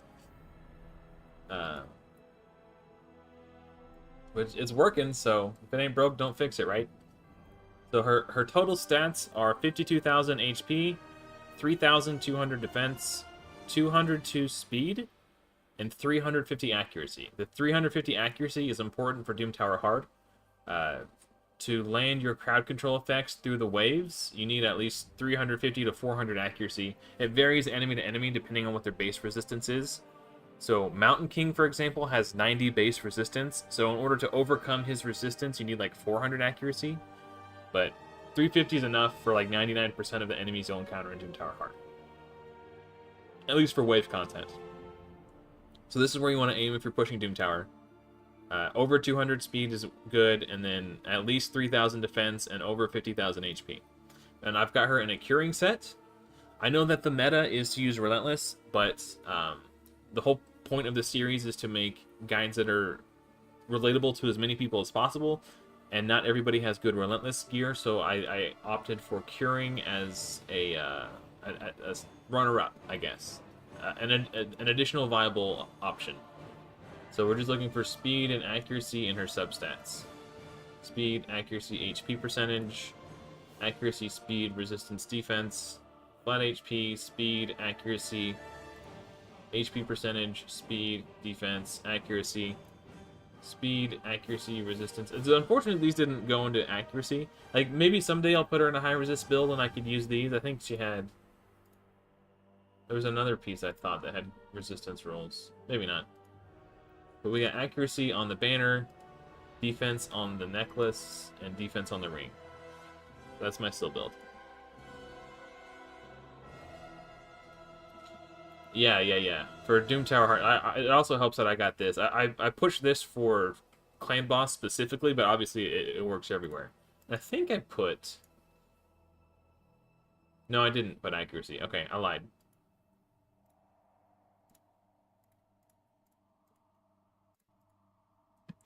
Well, the thing about flat stat, I would only keep flat stat gear for, like, what I would consider to be, like, top tier sets. Because accuracy, like, getting the plus 40 accuracy, that's a very high value set. And because it had good substats, it had both speed and accuracy in the substats. And it was 6-star, the combination of... It wasn't just because it was flat HP, it was flat HP from the accuracy set with speed and accuracy in the substats. To me, I knew that I could make use from this on a champion who had good... And base... Still has really good base stats. Like, almost 20,000 base HP and 1350 base defense. She's already super tanky, and it doesn't take a lot to get her, like, survivability where it needs to be. So because she has good base stats, and I had a 6-star HP percentage chest... context matters in everything, of course. I'm not just saying throw flat stats on everybody. In this very specific context, it made sense. Because this piece effectively has, what is that, 73 accuracy from one piece of gear. Like, I could break this accuracy set and find HP percentage with speed, but this, because I'm matching the set, this effectively has 70. It's basically a 5-star accuracy banner worth of stats from this glove right here. So due to the context, it made sense for this very specific instance, but it wouldn't necessarily work on everybody. So that's something you got to consider too. I don't keep all my flat, but like sets like that, sets that I know I'm going to be using a lot of, like in Regen also, is another one where I'll keep flat stats sometimes just because it's such a premium set.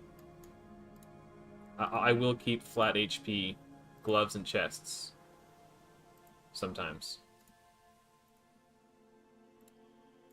But yeah, so if you know, flat HP with speed, this could be good enough for somebody on Faction Wars someday.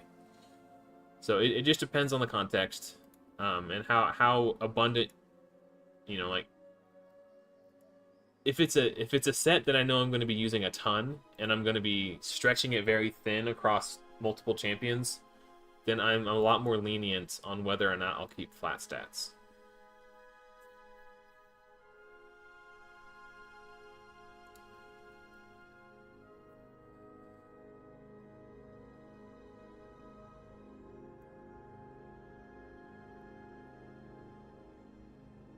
I hope that makes it a little less confusing.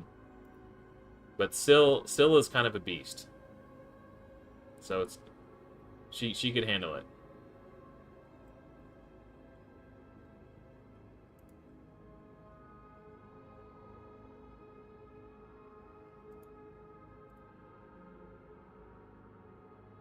Looks like this is the AoE poison wave. That's the theme of this one.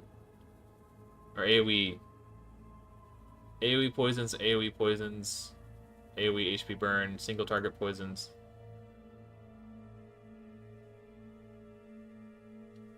Yeah, I mean, generally speaking, that's not a bad thing to do, Sakib.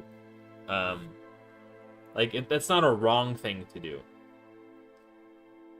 Like, because percentage values will give you more stats. But it's not always necessarily about having the most stats, it's just having enough stats sometimes. Oh, good luck, Mike! Get it done.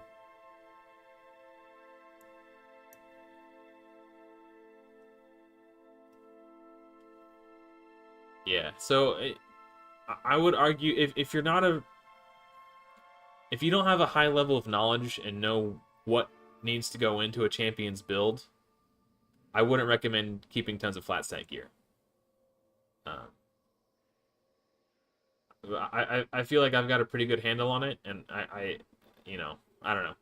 I don't want to say don't try this at home, because, go ahead. If it works, it works, But if gearing champions isn't something you have a really, really good grasp on, it because leveling up artifacts costs so much silver, it's better safe to get rid of them than invest in a piece that's not going to give your account value, I guess is what I'm trying to say.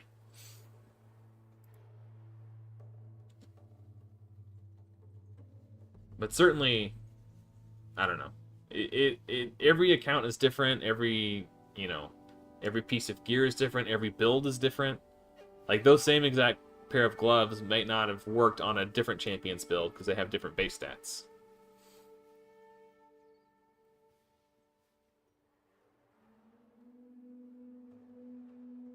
I don't know. You kind of just have to approach with caution, I guess.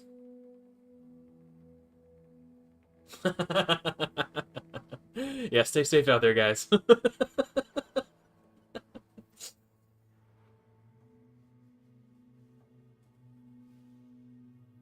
Yeah, that's another really good point, Peanut Butter. Forge Pass sets is another, like, if a set is, and it has to be a set where, like, the set bonus is actually really strong, in my opinion. Like, I wouldn't just,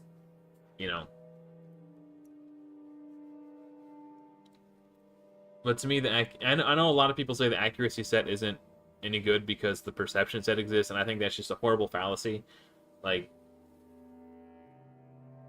is perception set better than accuracy set? Yes, but that doesn't mean that there's no value in an accuracy set. It's still one of the highest value sets out there in terms of two-piece sets. And the fact that it's farmable from dungeons makes it, like, it's readily available. I don't like the notion that when people say don't bother with the accuracy set because perception set is better. Well, what if I don't have a perception set available? Yes, it's better, but if I don't have the gear open, then it doesn't do me any good. Sometimes you have to make concessions.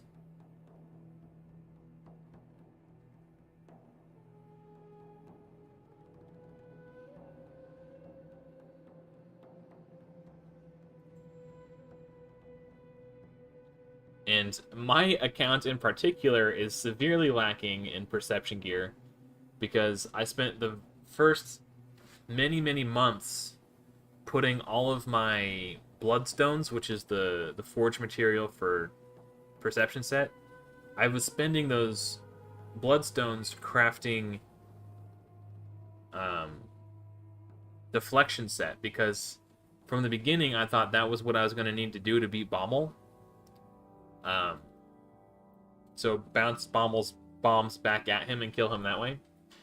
But after doing some more research, I found I'm a little bit more hesitant on whether or not that's going to be a valid strategy. So I stopped crafting deflection set for now because I don't know. I don't want to go all in on this, put all my eggs into this basket if the basket's not going to hold. So I've pushed pause on that strategy for now, but I'm saving all my.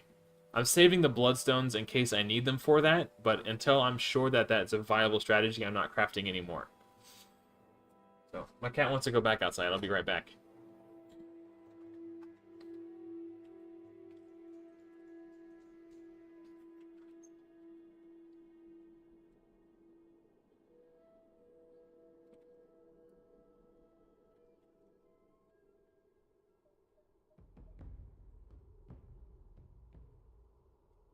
And if I get to a point where I find that this deflection set strategy is in fact not actually going to work, at that point I'll start crafting perception gear. But if it turns out it could work, then obviously I want to dive in more into deflection. I think Bommel 90 is going to be one of my hardest challenges on hard mode.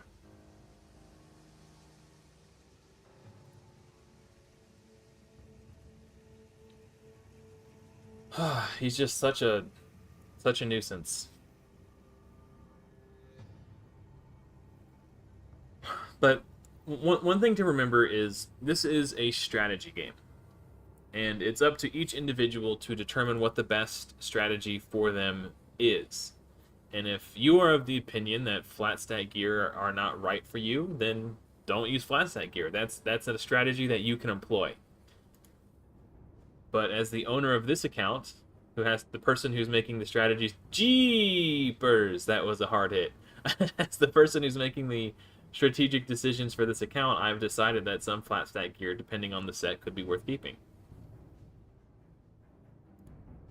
That's the strategy I decided to employ.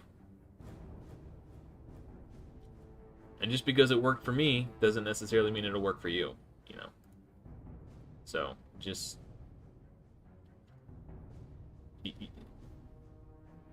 I don't know. There's a lot of factors that play into it.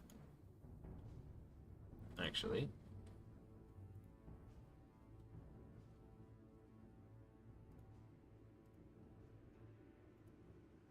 Oh, I'm so glad your Carl didn't use his A2 on that guy. I'm actually going to make sure that he doesn't turn meter steal that guy when he's unkillable. I guess he's not unkillable anymore, but...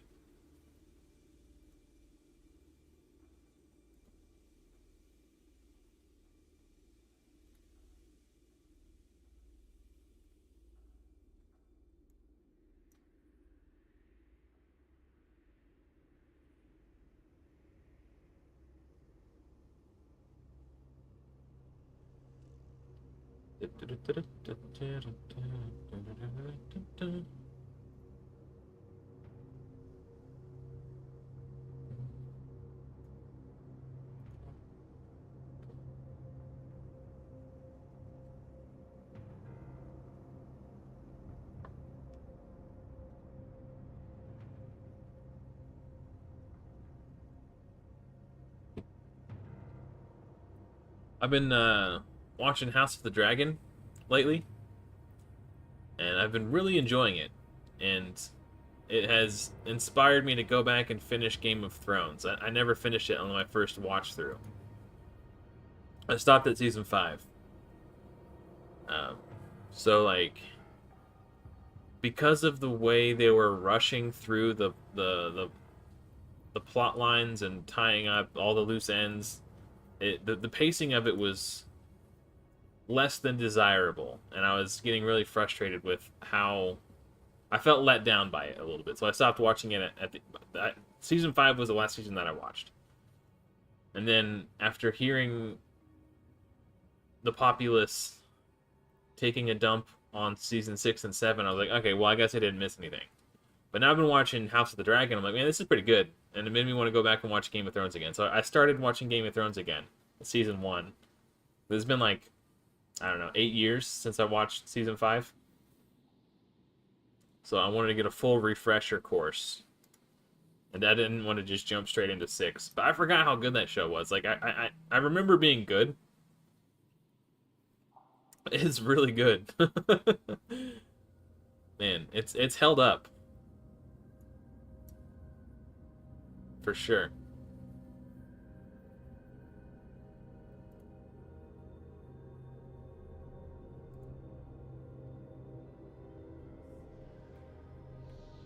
I just saw Drexthar's AoE provoke get resisted by all the enemies. He's only got 200 accuracy, give or take. So, it's not surprising, but it is disappointing.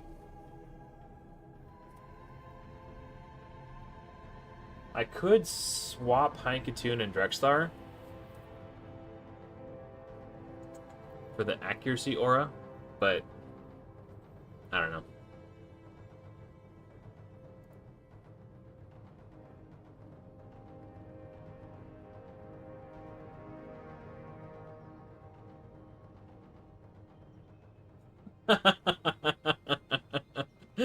I'm sorry to hear that, buddy. Yeah, that's rough. I remember people at work talking about it, and not just like. So right now I work for Ford Motor Company on the assembly line. But before that, I worked as a valet parking attendant for a valet parking company. If you can believe that's a thing. Hey, what's up, June? And one of my coworkers, my valet coworkers, was recommending it to me, and I didn't want to pay for HBO. So he's like, "It's cool, man. You just download a torrent or something." So like, I don't know. That sounds sketchy. He's like, "No, it's fine." So he came over to my house and helped me find a site to watch it from, and the sound quality was bad, and there were like subtitles on the screen, but they were in like Spanish or something. Like, just the quality of the version that we were watching was very poor, and I was having a hard time getting into it. And he was like, "No, trust me, it's good, it's good." I was like, "Man, I don't. This whole thing feels sketchy, and I don't like it." Like this website is weird. I feel like the FBI is going to show up and knock on my door. Like, I'm not. This isn't worth the risk to me. I'm sure the show's fine, but I don't want to watch it. And then a couple years later, I started working at the place I work now, and some of my coworkers were talking about it. I was like, "Man, maybe I should check out this show." I talked to my wife, and she seemed interested in it. She had heard good things about it too, so she was also, it piqued her interest. So we checked it out together. I think we bought. I don't remember. I think we might have actually got a subscription to HBO. Either that or we bought it on DVD or something. I forget. But we watched the first 5 seasons together, and it was really good. So I didn't catch it while it was airing. I was definitely behind the curve.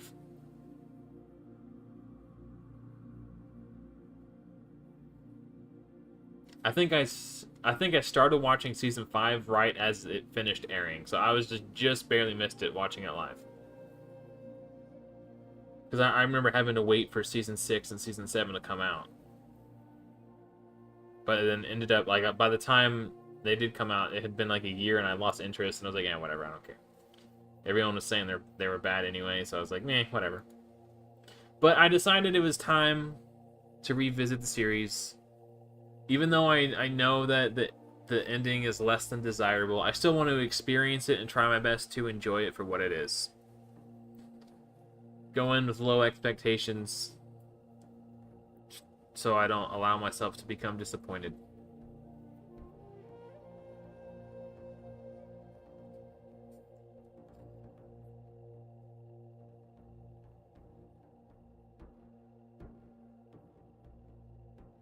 I feel like somebody else said that to me one stream, and it went over my head. I think it was I Sad. Valar Morghulis. I don't know what that means. I know it's a reference to Game of Thrones, though, because it was explained to me last time it went over my head. I remember that much.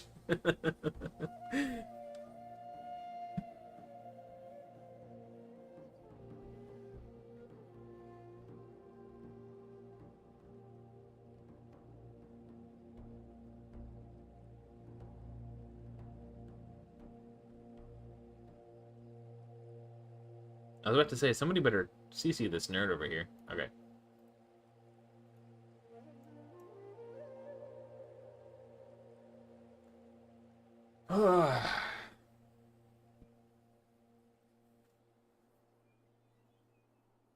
If I'm being perfectly honest, I didn't expect to still be using my Bellower this deep into Doom Tower. You guys want to hear something stupid that I did? I was like, oh, cool, I gotta build Archmage Helmut's Masteries. So I remember I did the math one time and figured it takes an average of 155 runs to do full masteries. So I got my calculator out. I was like, all right, 155 runs. So I went 155. Okay, 155 runs, and it each run costs 14 energy. So 155 times 14 energy, boom, equals 2,170 energy. Cool. How many energy refills is that? So 2,170 divided by 130 is 16.69 energy refills. At the time, I had 130 energy, so I just rounded down to 16. Okay, 16 energy refills. How many gems is that? So 16 times 40 gems is 640 gems. Cool. So I went in to the gem shop, and I was like, I bought enough refills to fully do Archmage Helmut's Masteries. And I went into the dungeons, and I hit, and I was gonna do this before I went to bed. I went battle, I went to click multi-battle, and I only had like 60 multi-battles, and I was like, oh, that is not enough. So I completely wasted all that energy. The only time I use multi-battles is when I'm farming someone's masteries, usually. So I usually have a ton left over, because they just kind of start throwing multi-battles at us these days. So I just collect them and hold on to them until I'm ready to farm masteries. But apparently I didn't have enough, so I woke up and his masteries weren't finished, and I knew they wouldn't be finished, but I had already collected the energy so I could hit, you know.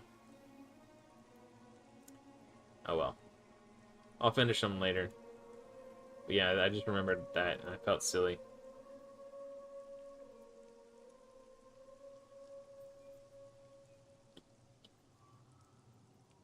Okay, so this could be tricky with Foley, because of the way his passive works. There's no Foley in this wave, though, so I'm just going to hit auto.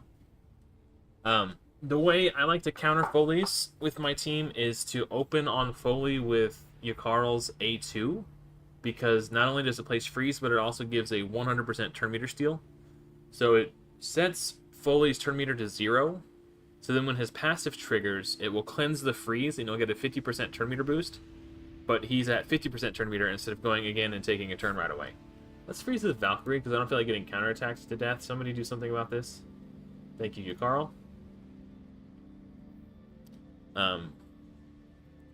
So yeah. So Foley can be tricky, but I just use Yakarl. If there's two Foleys, then it's a little bit harder. You kind of have to play around it a little bit more. Somebody do something about that Valkyrie, please. Oh, come on.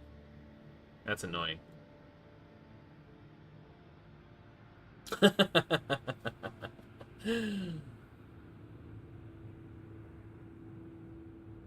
Yep, we got Archmage Helmut. I summoned him,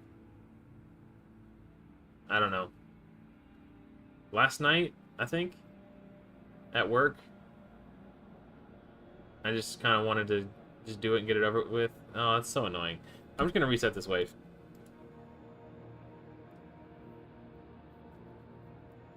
I gotta pay a little bit more attention because these Valkyries are a pain in the ass.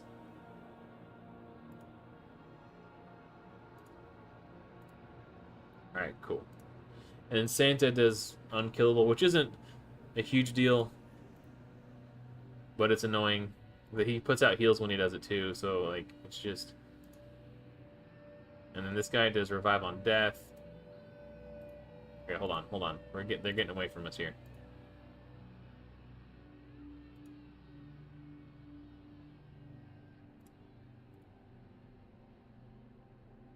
If Drexler keeps weak hitting with his provokes, I might have to bring in Gnarlhorn.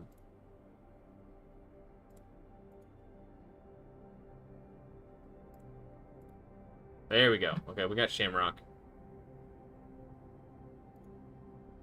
Spreading the burns around. Probably should have... Okay, that was a mistake.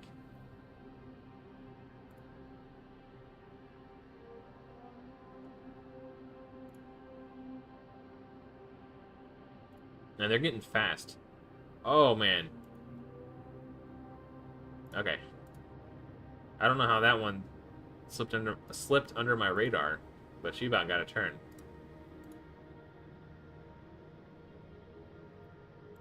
I'm gonna hit auto again now that everyone's CC'd.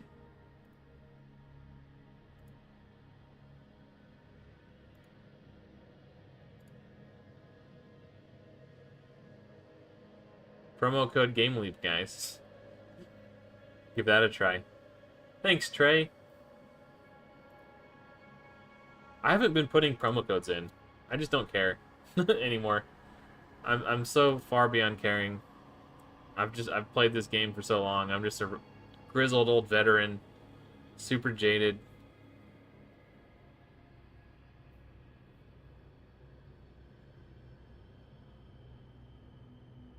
All right.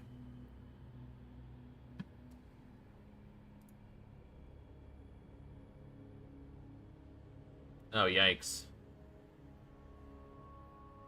Yeah, Valk is a pain. There's just so many, like, champions where there's just I'm gonna take... Oh,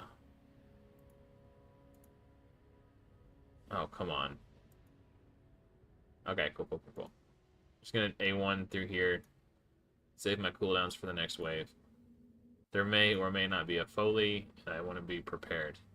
Nice, okay. I'm gonna A3 instead of turn meter boost. Okay.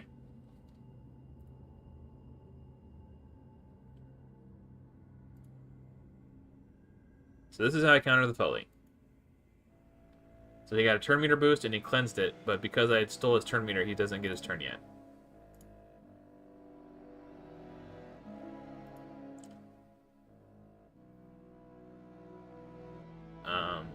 I need to try to provoke with Drexstar. There we go. Oh, what? Huh. Oh, I thought he... Okay. He didn't have I don't know why I thought he had HP burn. He clearly didn't have HP burn. That was just a mistake that I made. Based... Okay. I'm spacing out. I'm going crazy.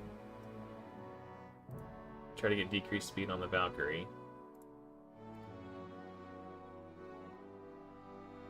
I'd really like to not get murdered by Foley, so if one of you guys can crowd control him, that'd be really nice. Okay.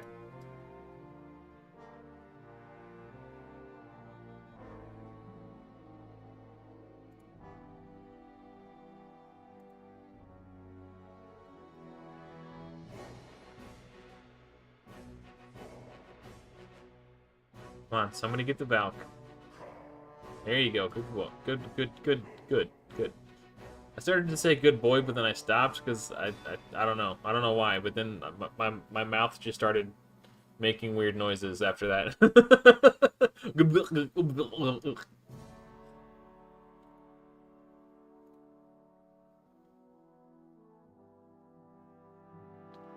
And this one's going way smoother.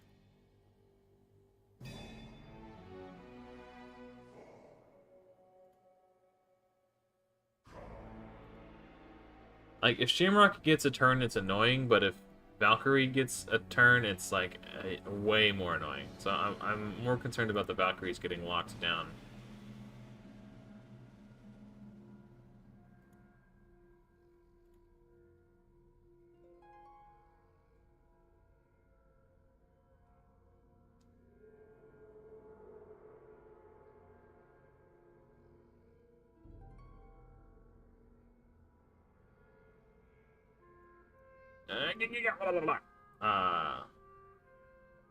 Uh-oh. I don't know if your Carl has his skills up.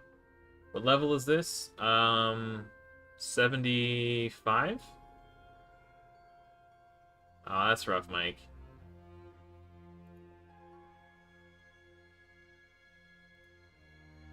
Okay, we got block cooldown skills on Foley. So, okay, he was...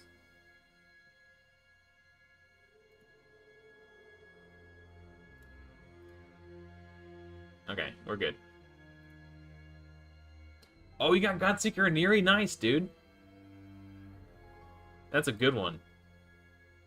How long have you had her? I don't remember you mentioning that.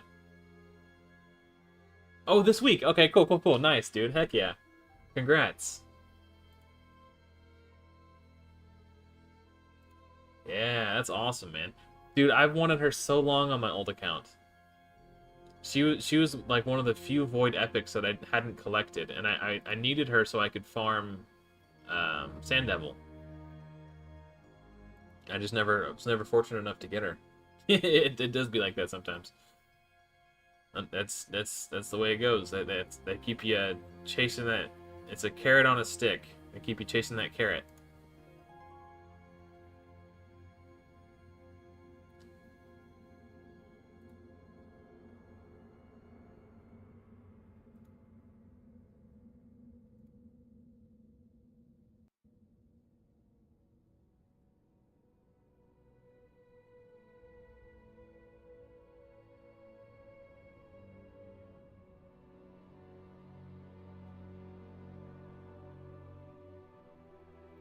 Wow, that's crazy.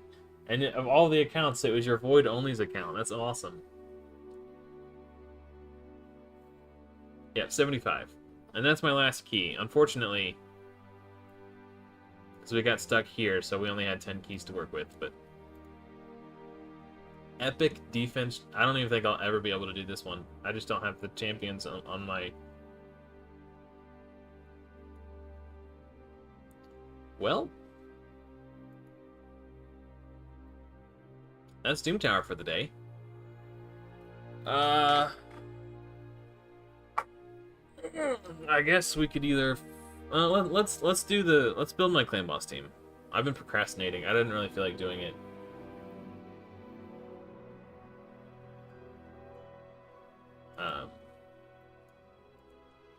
Okay. So I guess I could use a Hell Hades optimizer. Yeah, let's do that. I probably need to update it. I haven't used it in a while. I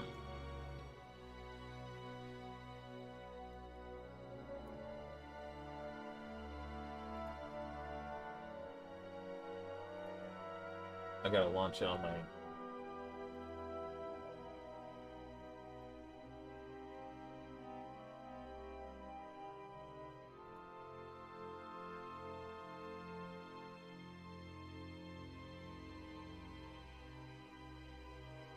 Yes? Alright, hold on.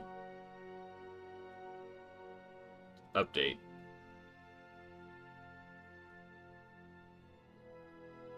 Done. Okay. Should be good now.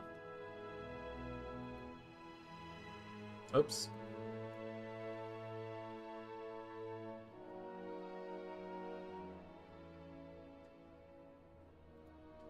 Alright.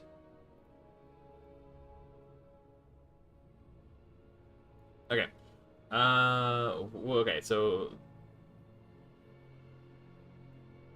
I'm gonna move this over here for now.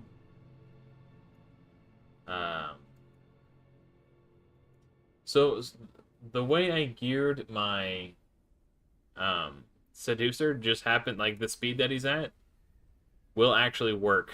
So I just kind of got lucky there, so I don't have to re-gear my Seducer. Everybody else needs to be 160 speed-ish. But out of those ones, my Hellborn Sprite needs to be the fastest. So that's what we're doing here. Hold on. Log in. Okay. Just wanted to make sure my info wasn't on the screen. Your champions. Okay. So let's lock. She's locked. I don't think I'll have to pull gear from her. I can steal that. Yeah, that's fine. We'll lock Cold Heart. She can be stolen from. Unlock. unlock, unlock. We'll lock Seducer. And Belor, why not? I think everyone else can afford to be re-geared and it won't be that big of a deal. Yeah. This is all good. Okay. Hey, what's up, Vanner?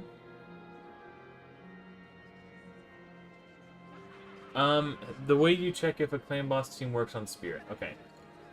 Well, let's go ahead and bring up the calculator since we're building a clan boss team anyway. You caught me at a fortuitous time. So right here at the top where it says Void, you click that and go down to Spirit. And if the speed tune holds, like if nothing changes when you swap it, it should work on Spirit.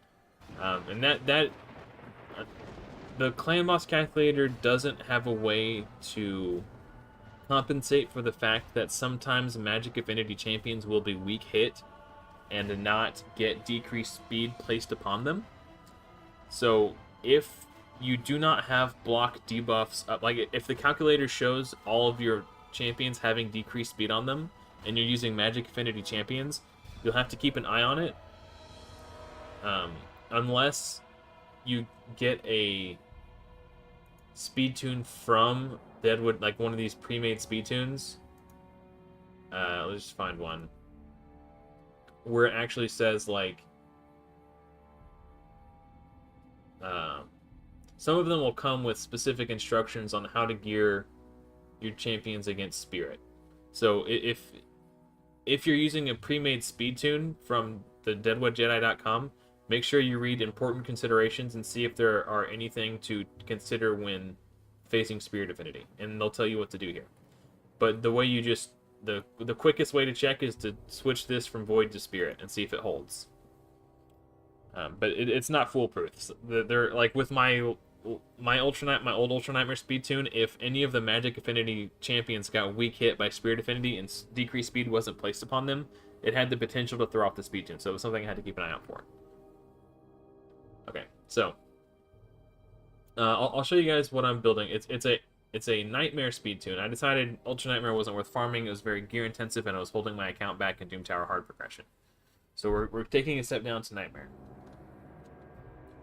The Seducer, he's 221. And then Temptress,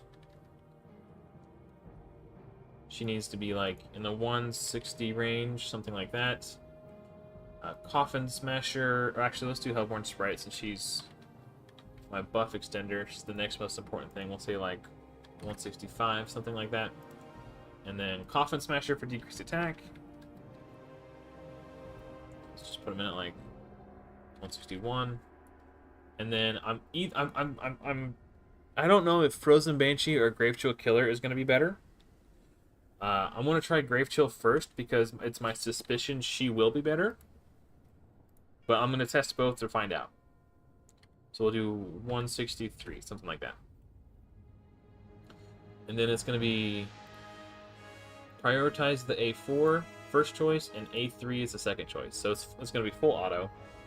And then we'll turn this off. She'll go open with the A1 and then A3 first choice. So Seducer goes, puts Ally Protect on everybody and block damage on himself. The clan boss attacks. While the clan boss attacks, everybody is covered by Ally Protection. Oh, he should be using... Oh, this is why. Okay. Then he does increased defense and block debuffs here, and then Hellborn Sprite extends the duration of Ally Protection, increased defense, and block debuffs. So we will have 100% uptime on... Because Ally Protect starts to fall off here, but then Seducer reapplies it. So we have 100% uptime on Ally Protection, increased defense, block debuffs. And Seducer's on a 4-3, and he just... And because he's placing block debuffs here, and it's getting extended here, we are good against Spirit as well. So, Spirit friendly, full auto Nightmare Clan Boss team. That's what we're building right now. So, Seducer's already built. So let's do Temptress next. Let me move my camera so you guys can see the buttons I'm clicking over here. Optimize. GPU optimizer is good if you can turn that on. We're gonna go. Let's do survival. since we're not unkillable. Battle, we are going to have the small version of increased defense. And is ally protection in here? No, it doesn't. Okay. And the small version of increased crit rate. I don't think that matters for the mode we selected. Debuffs. Big version of decreased attack, big version of decreased defense will be up. That's pretty much it. Okay. Stats. Her minimum speed needs to be 161.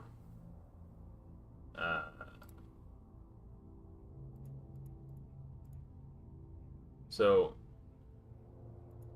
of all of these allies, Hellborn Sprite needs to be the fastest, but as soon as she hits 170, it throws out the speed tune. So 169. So she needs to be between 161 and 168 if Hellborn Sprite is geared at 169. But just to make it easier, we'll say like 161 to 165.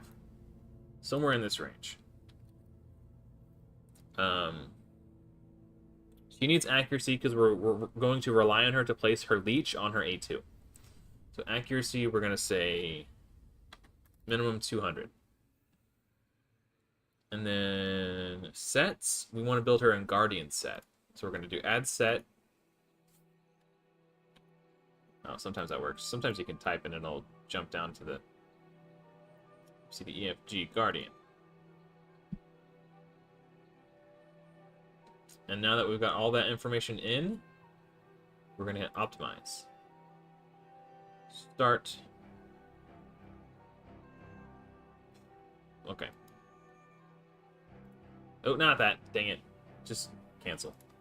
I meant to... This is the one I meant to hit. Okay.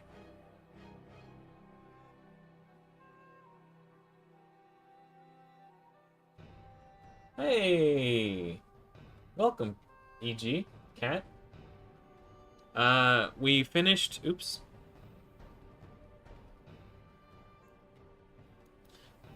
We finished my Doom Tower hard keys for the day. I managed to beat the Sifi Rotos wave.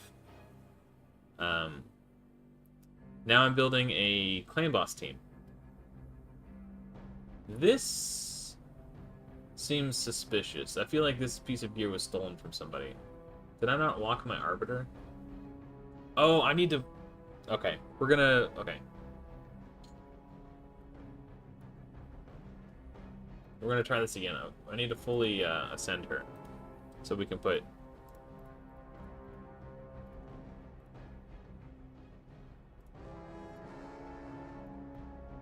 other gear on her. Probably need to do this too. I'm going to be turning this off because I don't want her to take an extra turn because that'll kind of screw up her buffs and debuffs. But I do want this fully booked so she can place Leech. So I need 10 books. Alright, we're gonna have to... Wait, did we get this one? I guess I didn't have to put all 10 books in. Alright, that's fine, whatever. I should have tried 5 and 5. I could have got super lucky. Okay, forgive me. I can't help but to click. Okay. Alright, bring this back. Arbiter was locked. What? How do I not have that weapon on somebody?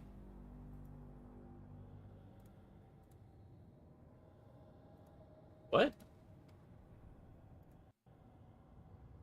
Well, that's just a mistake, I guess. Oh, this was on my High Katoon when I geared my Arbiter, but then I re-geared my High Katoon and it freed up this piece of gear. That's... Oh, that's fancy. Okay. Yeah. Okay. Sure. Yeah, that's fine. We'll put that on.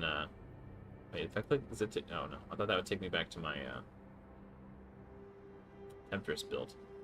Okay. Sure. We're gonna re-optimize because it didn't find me. She wasn't ascended, so it didn't look for accessories. Survival mode. Battle. Small version of decreased or increased defense. We will have this, that, or no, this one. Okay. And then That's... We want minimum of 161, and we'll say to 165. Then a minimum of 200 accuracy for Nightmare Clan boss. Should be fine. We want to add Guardian set.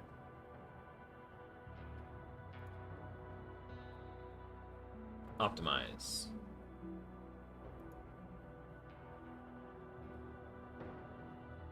All right.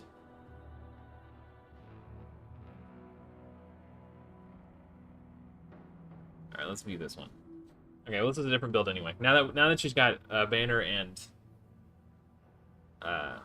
necklace.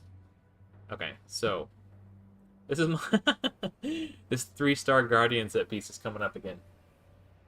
Come on, full screen. Okay. Where'd it go? The build disappeared. Why'd that happen? I guess when I took it out of full screen mode, it disappeared the build. Okay. Okay, good. It's still there. Okay. We're gonna go filter, fitting room, equipped. The reason I'm starting with Temptress is because she's one of the squishier members of my team. Wait, that's your Arbiter. You're not Temptress. She's like 11, like just horrible base stats. Okay. So I can't see chat right now. So if you're talking, I'll get with you in a moment. But let's switch back to this so I can see chat kind of. Okay. I guess it would make. I don't want to lose the build again. I'll do it on the next one. I'll move it to my other monitor. Guardian set. We need the 3-star legendary.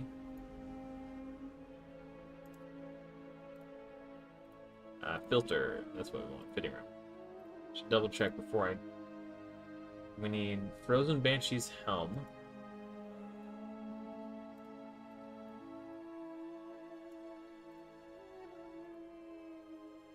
Hellborn Sprite's shield.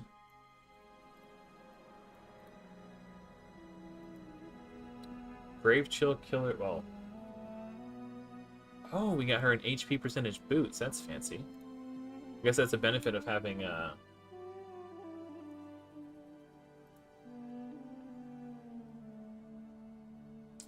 these are the ones. Okay. Only needing like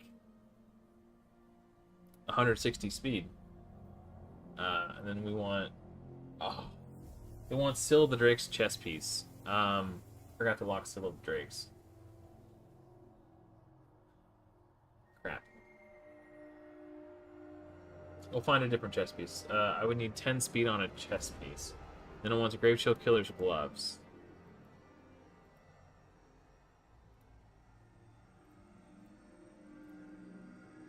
Actually, let's re-optimize this. Let's lock Syl of the Drakes.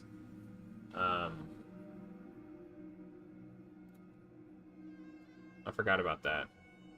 Where's she at? Where's my Syl? Bruh.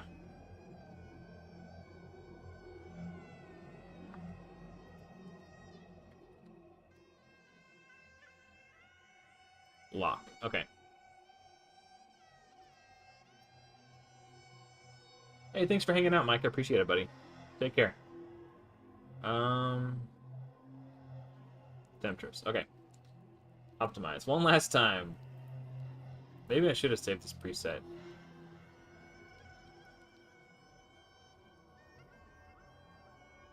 Oh. Okay, cool.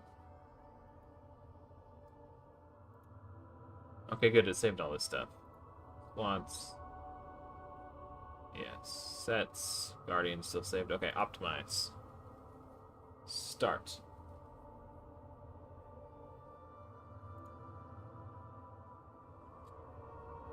Wait, view. Oh, crud. I just realized. Actually, no, I can do it like this. So I don't lose my, So, 10 speed, with HP and HP on a perception.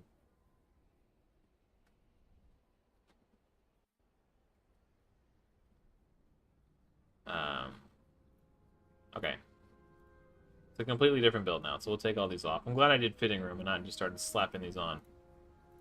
Okay, so it wants perception set weapon with 10 speed, HP percentage.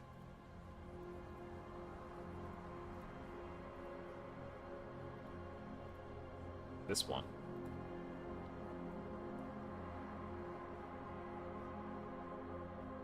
Yeah, let's do this so you guys can see what I'm doing here. And then defense percentage with 5 speed perception helm.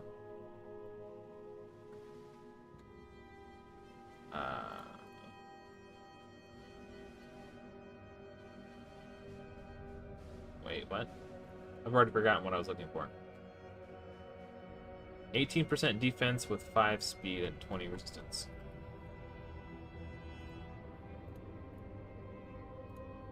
This one. Okay, and what's this one?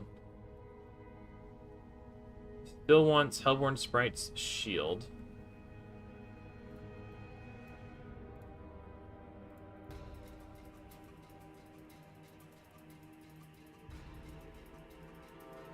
Mark's chest piece.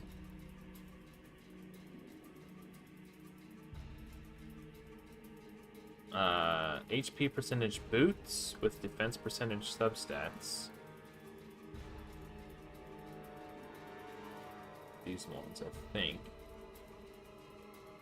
Yes. And then defense gloves with HP.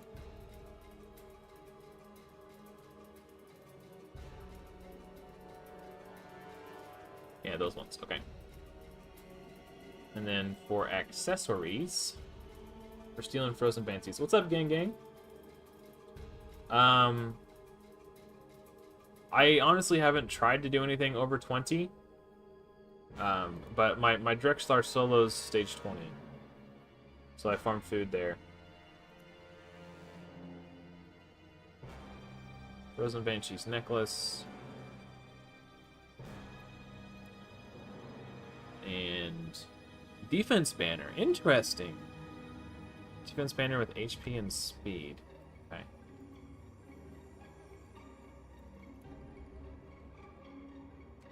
Is that the one?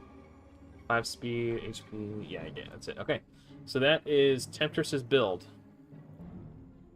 Hey, let's use this. Why not? Nice. That's been sitting in my inbox for a while. Cool. Okay. Who's next? So let's do Hellborn Sprite next, since she has to be the fastest. And she's also very squishy compared to these other two. Thank you, thank you. Yeah, Drexlar Blood Twin has been a massive carry for my account, pretty much everywhere. Where did Hellborn go?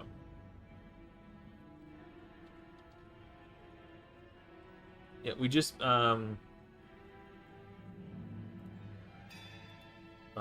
what? Oh, it scrolled down. Okay. Let's do this one. Optimize. Yeah, we just beat level 70 of Doom Tower Hard, the Nether Spider. And then the 5 waves after. I was stuck on the Sifi Rotos wave, which is 66. So after I beat the boss, I only had 5 more keys to work with. So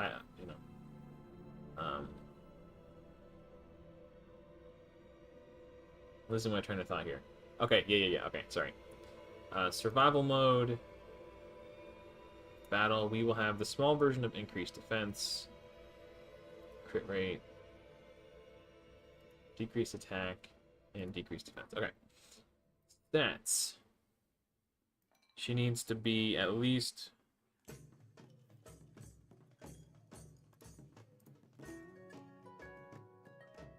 ...166, so she's faster than Temptress. So 166 to 169. Minimum accuracy, we're going to say 200 accuracy minimum. Sets, we want her in Guardian. So EFG, Guardian. And think that's it. We'll hit optimize and see what pops out. Oh, we forgot to lock.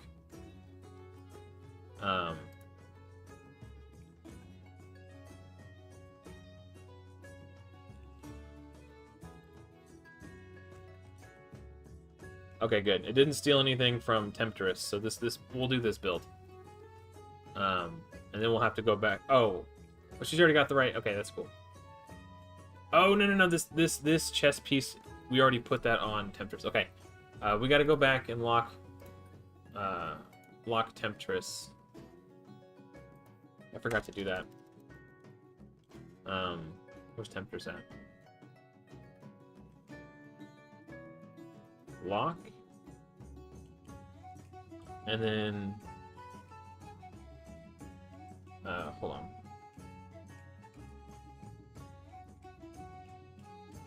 Upload the website so it saves. Why is it all purple? Okay. Let's see if it saved it. Yeah, okay. Alright. And she's locked now? Yes, okay, so we'll do Hellborn Sprite.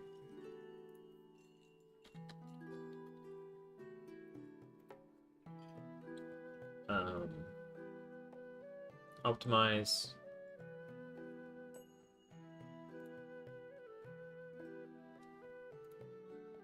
Looks like it saved everything. Just want to make sure. Guardian. Okay, optimize. Start. I want the one that has the highest HP because that's going to give them the most healing from the Guardian set. This one has like 3,000 more HP, but at the cost of 200 defense, so I think we'll stick with this one.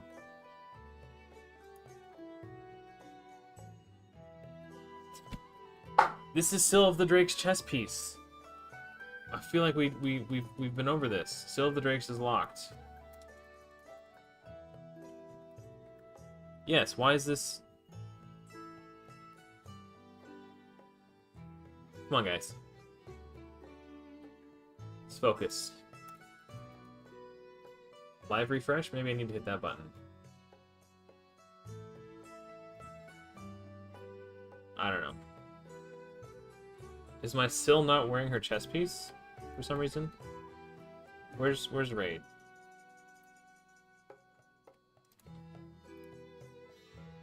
Yeah, she's got it on. It's equipped. She's locked in the optimizer. I don't know what's going on. Okay, we'll try that again.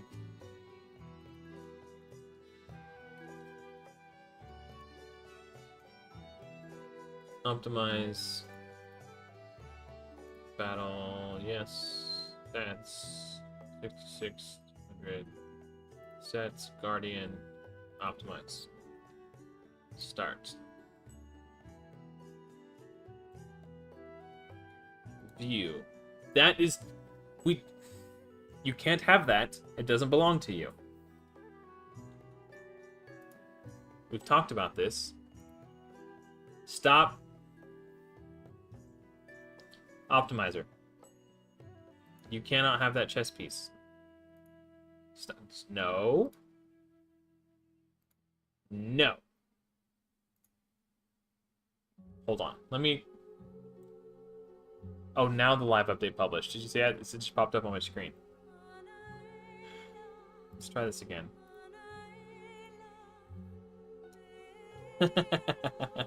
What's up, Jack? Well, congrats on level 100.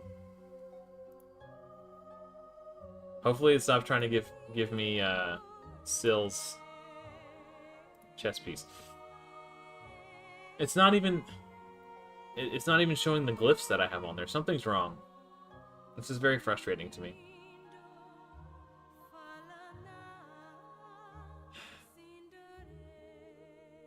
That's a good idea, Skydoodle. Thank you.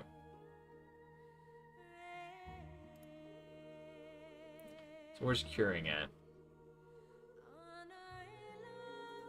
Okay.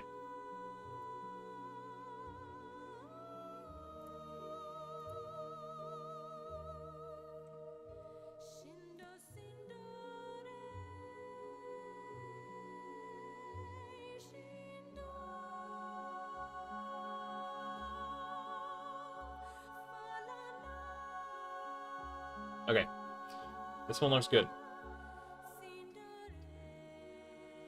So, Coffin Smasher's weapon.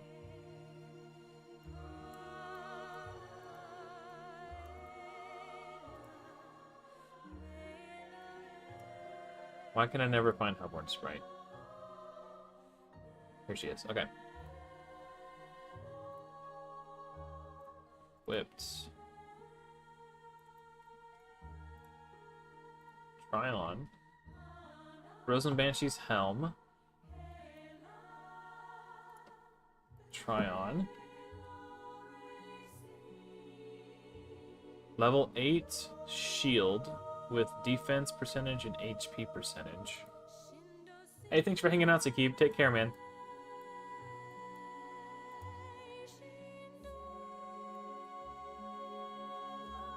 I need to level this to 16 right now, because if it rolls speed at 16, this will throw everything off. Okay, cool.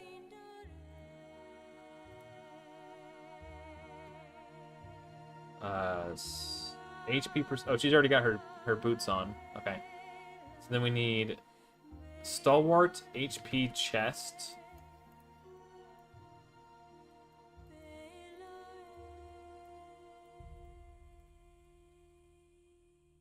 Nice.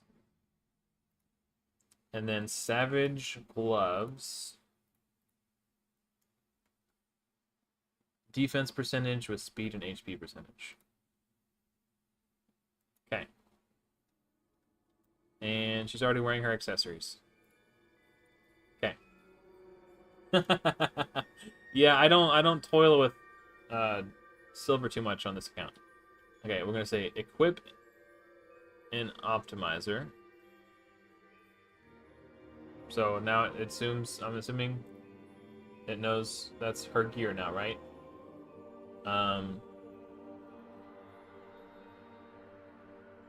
Champions. Hey, what's up, Alex? Thank you very much. I fought Doom Tower hard. We beat the Sifi wave I was stuck on. And then I proceeded to beat the boss, so we beat level 70 Nether Spider. Now I'm just kind of throwing together a full auto-friendly Nightmare Claim Boss team. I'm not really concerned with farming Ultra Nightmare anymore. I beat it, I farmed it. I don't really need the resources. It's kind of a waste for my account to tie up all that gear into farming an Ultra Nightmare team when I don't care about doing fusions or summoning shards or getting books or any of that stuff. So I'm going to start with Grave Chill, and I want to test Grave Chill first. I think she's going to do a little bit better than Frozen Banshee on a 1-1 speed tune, especially if I take... Right now she's got Phantom Touch. If I take the blessing that lets her place the big poisons, I think she's going to be a lot better.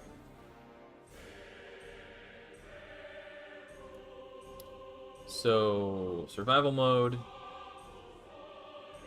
Battle will have small version of increased defense, big version of decreased attack. This. That's it. Oh, we'll have this too. Okay. Then stats. We need her between 161 like 165, somewhere in there. Minimum 200 accuracy. Sets, we want her in Guardian set. We'll say no curing, so it doesn't try to use Seal of the Drake's chest piece. And then optimize.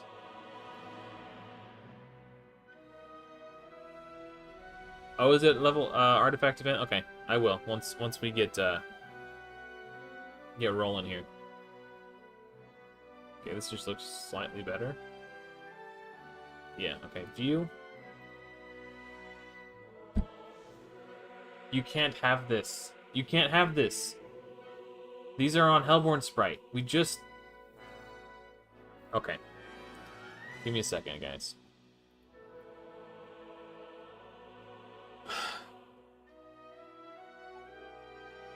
Let me just... Hold on.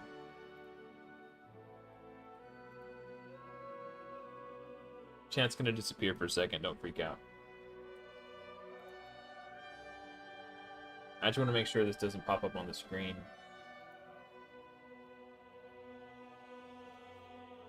Okay.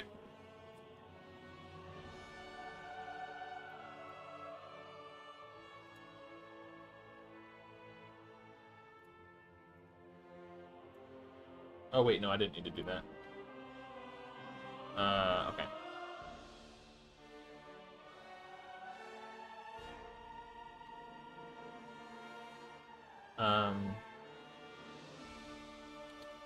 What was I doing? Oh, I gotta go to hellhades.com. Okay. All right. I totally forgot. Dude, my brain is just. I get distracted so easy. Okay.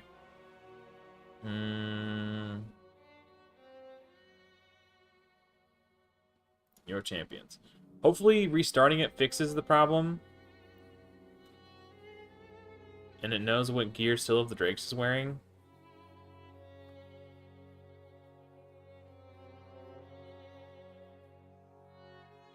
And it stops trying to... And it also will recognize... She's locked. It's got her build in there. Okay, let's try this again.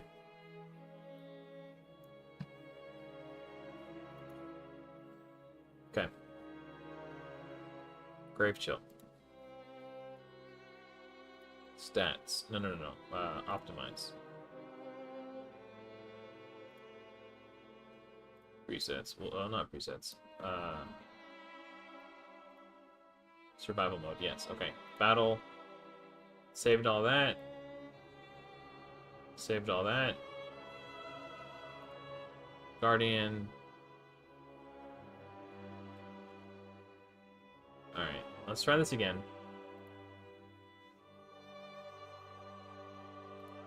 I swear, if you try to show me... Okay. Perfect! Okay, so...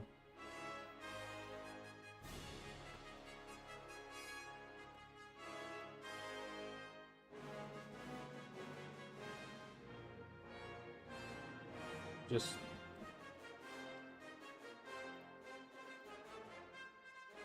Okay.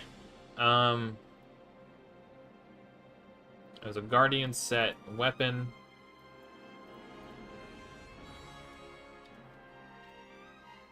Level 8 4-star rare. Level 8. No, that's 5-star. 4-star rare. HP percentage and 7 speed.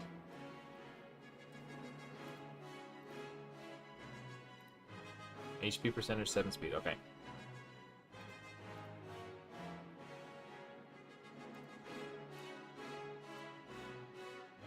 Try on. 4-star helm with HP percentage and 5 speed. Legendary.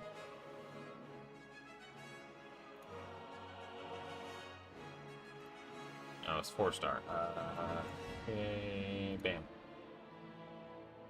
HP percentage and 5 speed. I think this is the one. 17, 5. Yeah, that's it. Okay, try that on. Mark's shield.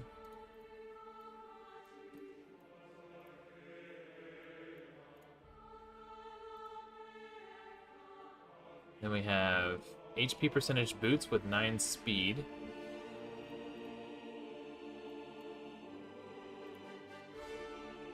Yep, those ones. And then defense chest with 10 speed from the speed set.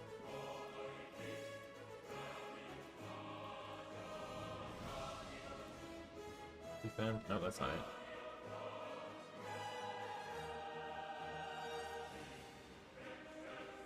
Ten speed.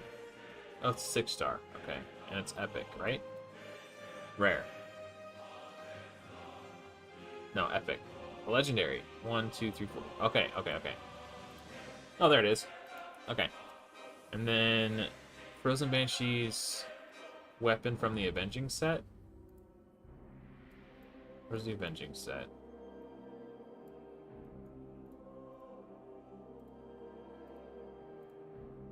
Try on. Okay. And then we'll look at her She needs this necklace. HP with defense and attack.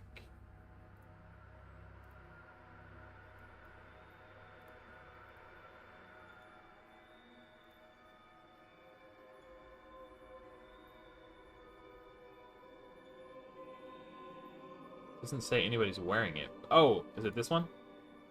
HP with defense and attack. Yeah, that's one. Okay, it's Slayer set. Okay, whatever. Equip. Cool. Hopefully, when we click the... Is there a... Equip and optimizer. Okay.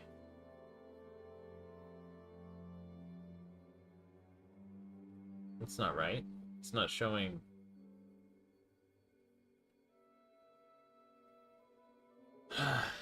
Let's just...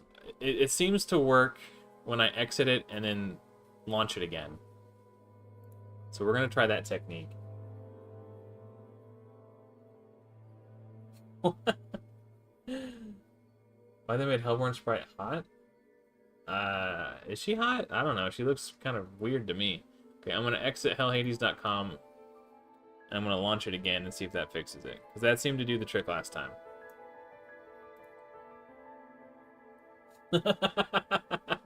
I have seen War Mother.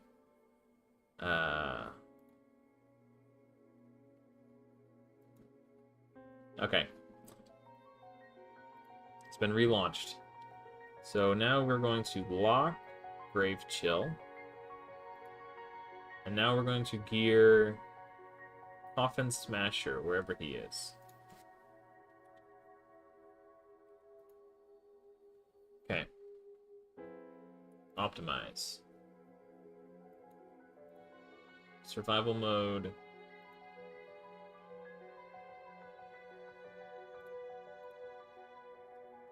Stats. We need him like between 161 and 165.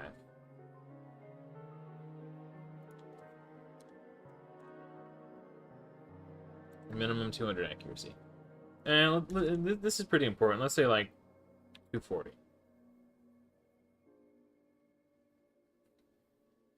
There's no shame in that, June. Or Vanner. Yeah, no judgment here. To each their own. Guardian. Okay, optimize.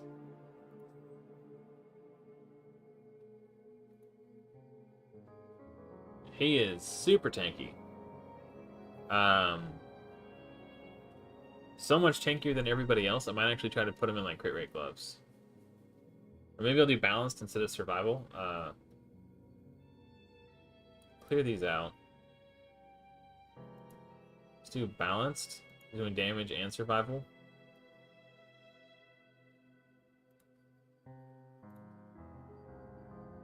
Yeah. So it's still Guardian. Alright. Let's see if we can find like a... What?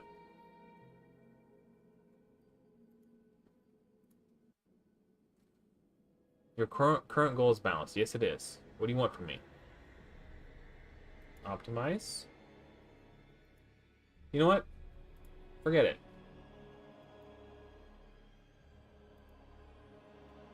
Apparently it doesn't want to optimize for balance. Okay.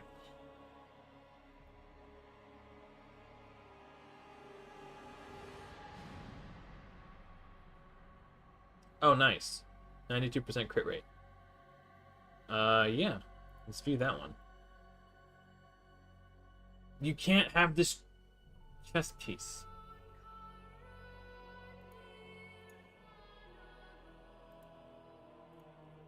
I don't know why that's so hard for you to figure out.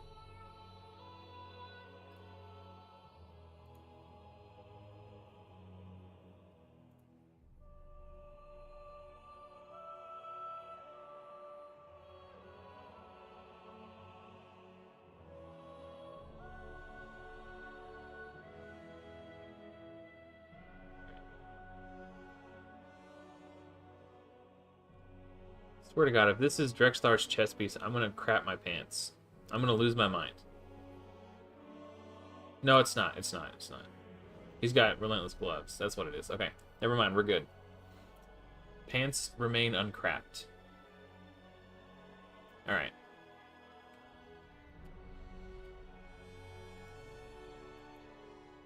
Where's Coffin Smasher? Mark's weapon.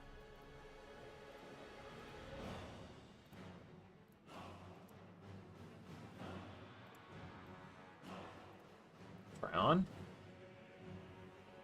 6 speed, 18 crit rate for the helm.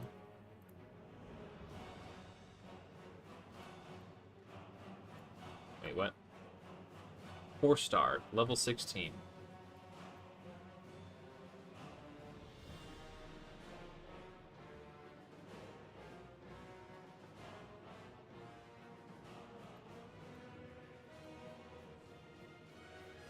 I think it's that one. 6 speed, 18 crit rate. Yes. And then Frozen Banshee's shield. Makes it so much easier if they're already wearing... Somebody's already wearing it. Crit rate gloves from the Guardian set with 14 speed. Look at these, by the way. It's a shame those are Guardian and not like Savage or Cruel or something, but those are really nice.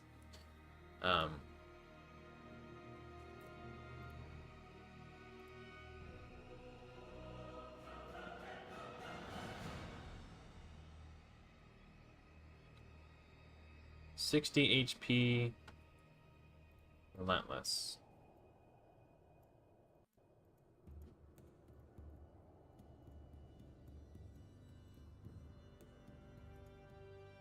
After level leads to 16, if they roll speed at right here, I can throw off my build. Okay. And then defense percentage boots with speed in the substats. Spicy.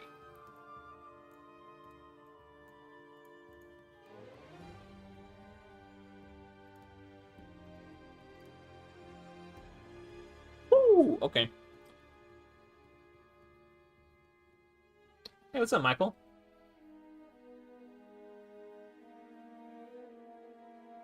Yeah, we're having a little bit of trouble with the I mean, it's working. It's just, it wasn't... this button's not working for me. I don't know.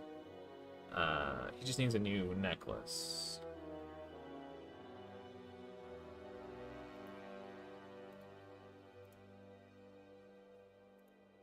I'm assuming that's the one. HP, yeah. Okay. And we will hit equip.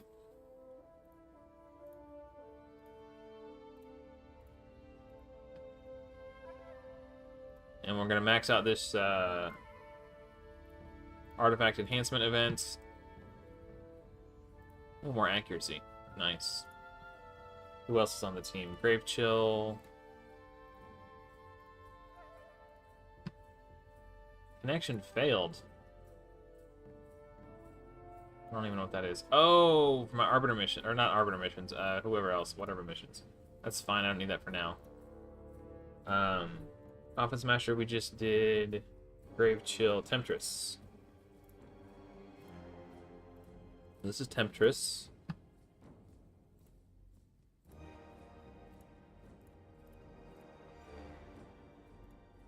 Now we can see chat again. I don't need the optimizer on screen anymore. Let's go ahead and pump these up. Pump the jam. Pump it up. Oh, more HP. Nice. I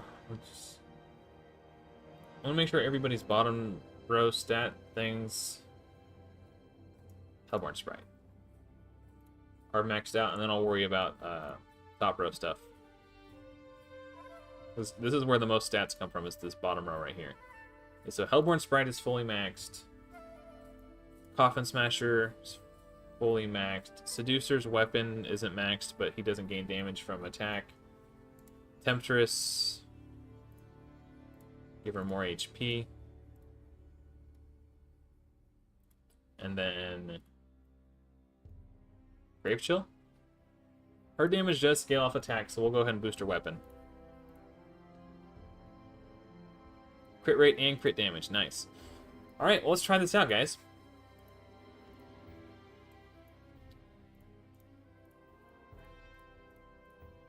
I might as well try to pick up the rare. 2 days? Yeah, I don't want to do it right this second. I got plenty of time to mess with that. Okay, let's try it out. I just so happen to have a clan boss key. And I have not yet... We need the 3-key nightmare. So, after I disassembled my Ultra Nightmare team, I just kind of threw this squad together just to get keys in every day.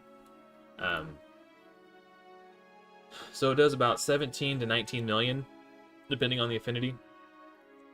So we're going to see if this is an improvement. This team no longer exists.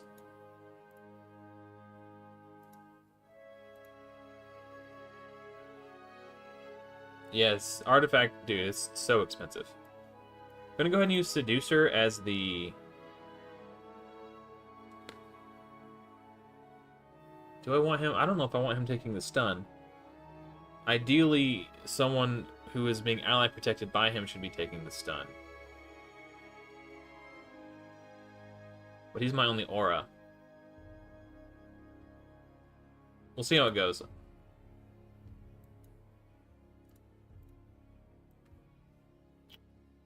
It's Hellborn Sprite. Hellborn Sprite, where are you? There she is. Okay. And then Grave Chill. Oh, I need to... Okay. We're going to save this.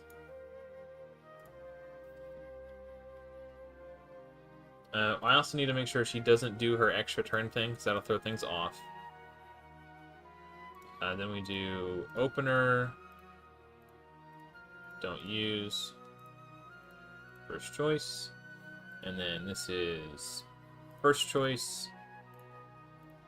Second choice.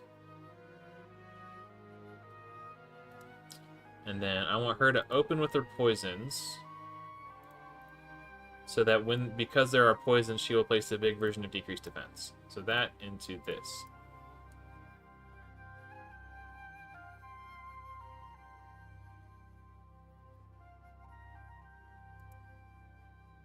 Okay. Now I want to check and make sure everyone's got their masteries. I know I farmed masteries for them, but I don't know if I filled them in yet. She's got masteries. He's got masteries. I could consider going steadfast if he doesn't take the stun.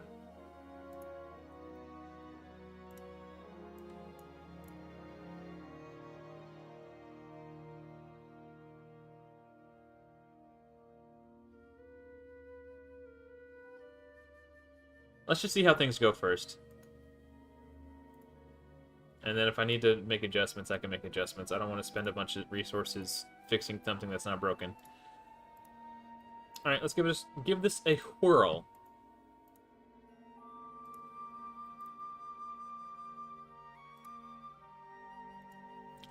Alrighty. Should be full auto. Oh! I forgot to change... Okay, hold on. Need to pick a blessing for... I have not yet picked a blessing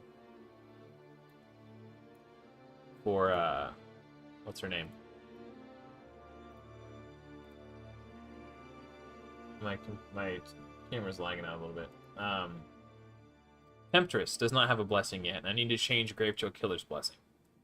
I forgot to do that. Sorry. I've been somewhat ignoring chat. I'll try to get caught up here once the key starts running. Okay, so she needs a blessing. No, I already picked one for her. She needs a different blessing. We're gonna take Nature's Bounty. This works for poison, right? Whenever this champion applies a 2.5% poison debuff, blah blah blah. Okay. So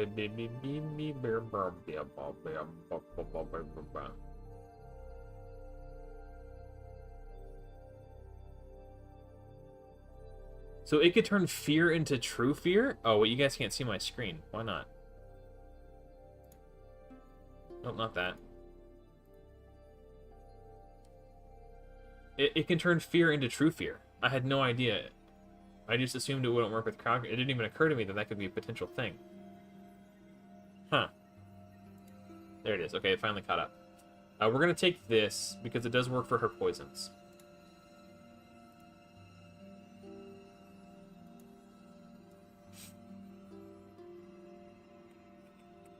Okay. Once this key gets rolling, I'll start getting caught up on chat. I am a slow reader, so I apologize. I don't want to sit here doing nothing while I'm trying to read. Get caught up. Alright, let's see if this works. Should be full auto. Seducer is going to take the stun. There might be a way I could speed tune it so he's doing the ally protection before the stun. That way he'll have block damage on himself, but I don't want to mess with it right now. Okay.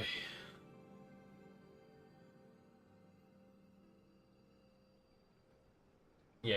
Okay, we've talked about that already.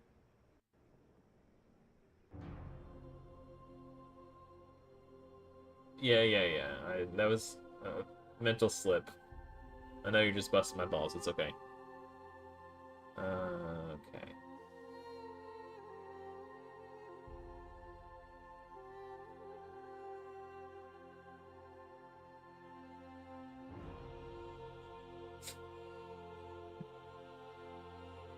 Yeah.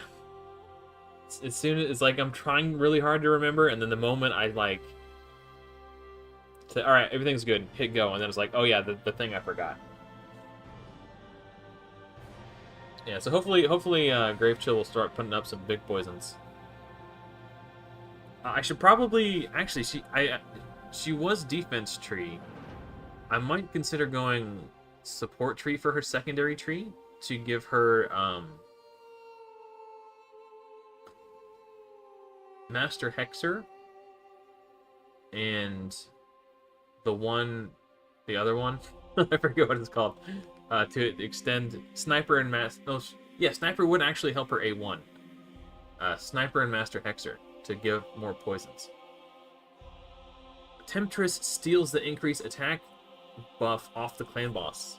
Also, Gravechill's Blessing worked. We got a big poison here.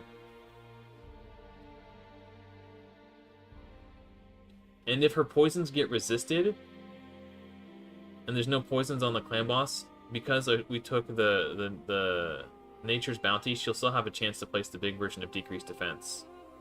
So I think it's just a good blessing for her. I feel like an extra, 25,000 damage is probably worth more than however much damage Phantom Touch is worth. Maybe? I don't know. Maybe it's not. Wow, my damage per turn sucks. It's a good thing we have full Guardian and Ally Protection on everybody. So we're going to go deep into the fight. We will last more turns. But we're doing way less damage per turn than my 2-1 team was doing. Okay, I don't know if I like Seducer taking the stun, if I'm being honest. Actually, maybe it's okay if he takes the stun. He's in regen, so he's getting more healing than everybody else per turn. He's getting a 15% heal instead of a 10% heal. But yeah, this is turn 20, and he's barely leaving a scratch on us. I think if the stun is going to be what kills me, and it's hardly doing any damage right now. And he's going to have 2 turns to heal from it because he gives block damage here, so he'll get 2 turns of Guardian set healing to recover. I just got Syl about 2 weeks ago, so I'm like 6 months and 2 weeks in.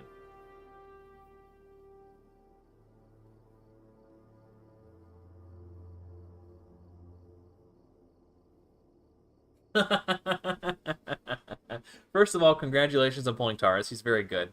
Second of all, I don't know. I don't know if that's better or not. If I'm being perfectly honest, you probably want. I don't know. Maybe it's worth it. Maybe True Fear, a free True Fear. Yeah, look, turn 27. We're just living. We're like Terminators, the T-1000. We just live forever.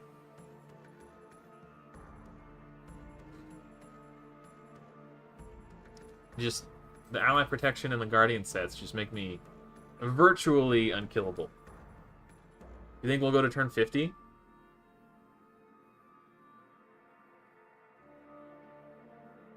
No, he's gonna die to that stun way before then. Okay, somebody else needs to take the stun. I kind of want to see what I can do before I reset it. Because once Seducer dies, it's over. Because all of a sudden, then the rest of my team starts taking... I can also try to build Frozen Banshee. It's possible that the big poisons are worth more than decreased defense, but I don't know. I honestly thought this would do way more damage. I think my other team that just like random unspeed tuned, go fast, get the damage in while you can team was.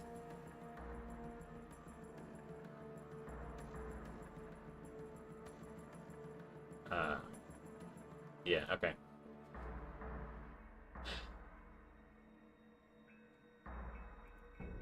My other team was 1,000 times better. That's okay. Well, this was a fun experiment. I'm trying to think if there's anything I could do that could make this better. It was so far off from being that was like a 3 key.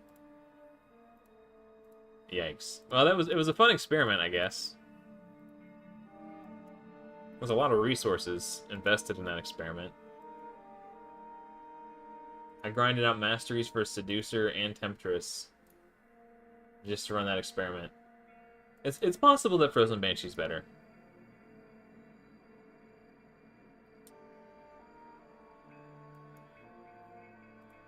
We can try that too. I do want to make Seducer not the stun target too, if I can. I don't want to mess with the optimizer, so I'm just gearing one champion. I'll just...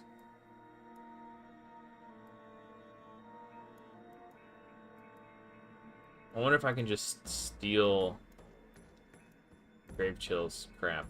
Their base speeds are different, so it's not going to be perfect, but if it's close enough, then it'll be close enough, right? Oh, no, not that one, not that one. I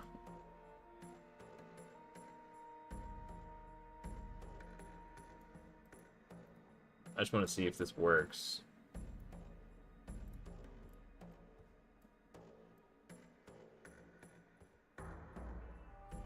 Oh, nice.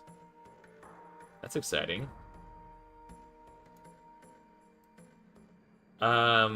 Is it the Mikage fusion?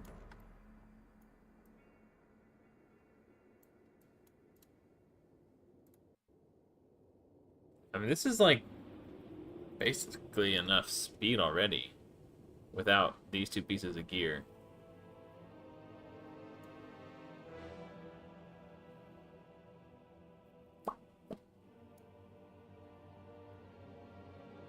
Yeah, Coffin Smasher could take this done. He's definitely the tankiest of everybody.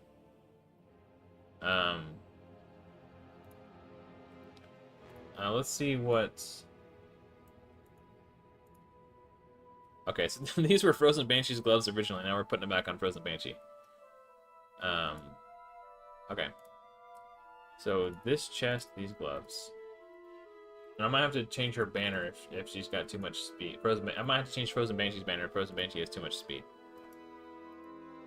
So it was a speed set chest piece. Filter, fitting room, equipped, chest piece. And these Avenging set gloves.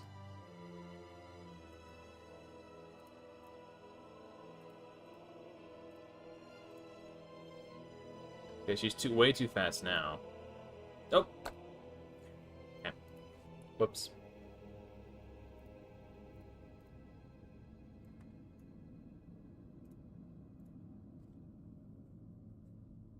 Slap those bad boys on. Oh, no, I need the chest piece too, right?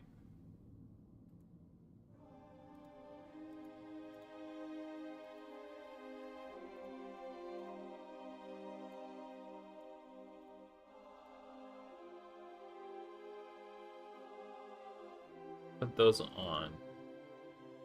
And then...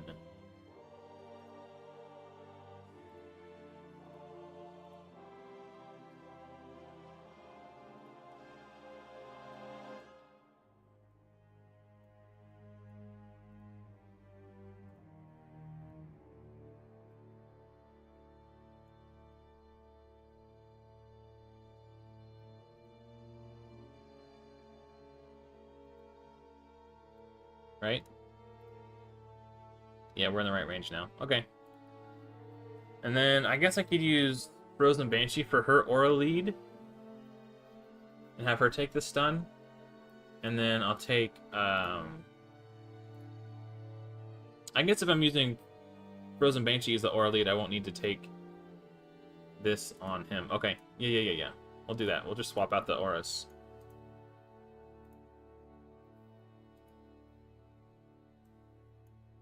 Dude, block debuffs is a scarce thing. Wouldn't it be a bummer if this just didn't end up being worth it at all? If just going back to this stupid team where nothing is speed tuned and everyone's just slopping around, it just ends up being better. Let's see.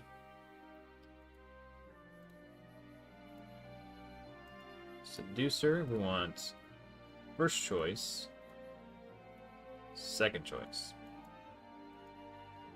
Everyone else should still be set.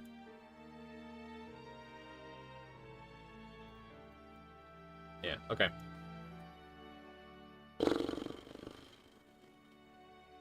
No, we want this one. Okay, I was confused for a second. Alright, let's give this a try.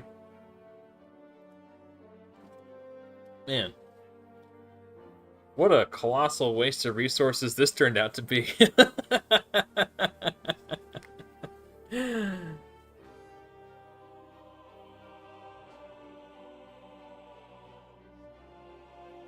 It's alright. It was fun. It's been a fun experiment. And I'm getting content out of it, so.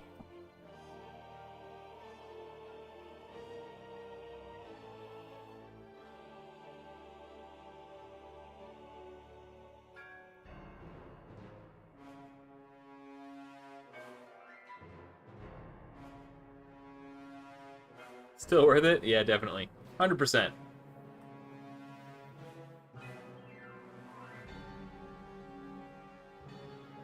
I mean, it does go to show a proof of concept that if you have ally protection and guardian set, you'll basically live forever. It's just a matter of not having optimized damage dealers on my team. Like, I have pulled 3 Feigns on this account, but I can't use any of them because of the parameters of my Rares Only Plus challenge. If I had Feign in here instead of Frozen Banshee, I would have decreased defense, weaken, poisons, decreased attack. Yeah. Like, I can have 2 damage dealers on this team. So instead of Coffin, I could replace Coffin Smasher with Feign and have Frozen Banshee. So it is an interesting proof of concept to demonstrate the power of ally protection. It's just my lack of, you know, lack of damage on this team is the real issue. Yeah, I mean, was it really a waste? Like, I had fun making the experiment. Okay, so looks like Hellborn Sprite's taking the stun now. So yeah, so Seducer not taking the stun, I should actually go much longer into the fight, because Seducer only gets like 40% damage reduction because there's 4 people ally protecting Seducer with the Guardian sets. Hellborn Sprite is getting 3 people ally protecting her with a Guardian set, so that's 30% damage reduction. And she also is getting ally protected by Seducer, so she's got like 80% damage reduction. So if she's taking the stun, I should be able to live much longer.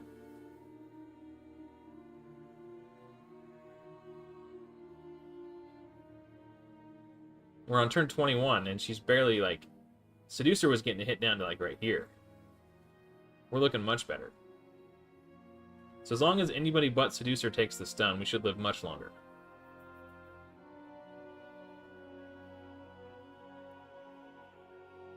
It still looks like Seducer is going to be the first to die.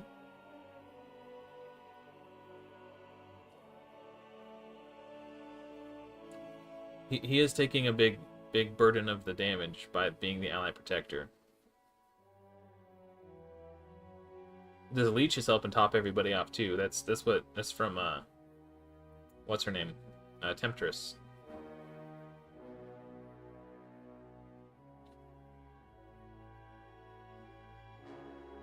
I wonder if I built everybody for damage. Like, how much of a difference that would make. If I was, like, getting big crits on the clan boss the whole time.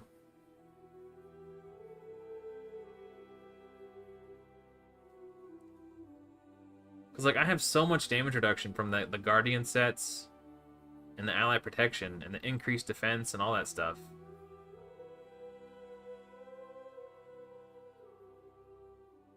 That could be interesting. Like, just get in all the damage I can in 20 turns, rather than trying to survive for 50 turns and tickle them the whole time.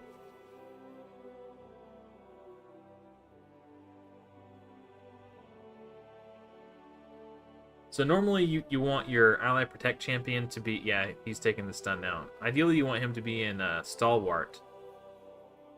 But if it wasn't for the Guardians, or the regen set, he wouldn't be getting enough heals. Because he only attacks to get healing from Leech on 50% of his turns.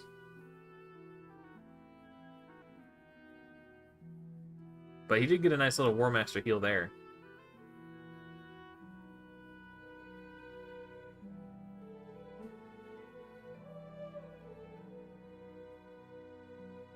I could try to adjust the speed tune so he's doing the ally protect before the stun. So he'll always have block damage on the stun phase.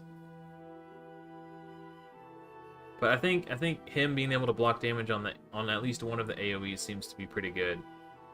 We're at turn 40 right now. That's pretty impressive, even for Nightmare. Turn 40 is really good. It just didn't do any damn damage.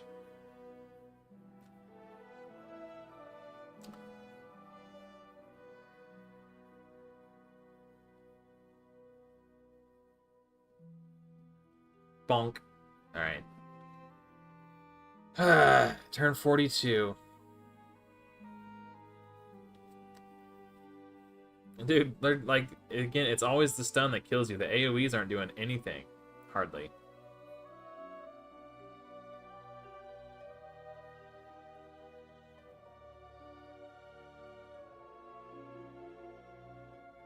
That's pretty impressive. Turn 46. Yeah, if I just had better damage dealers.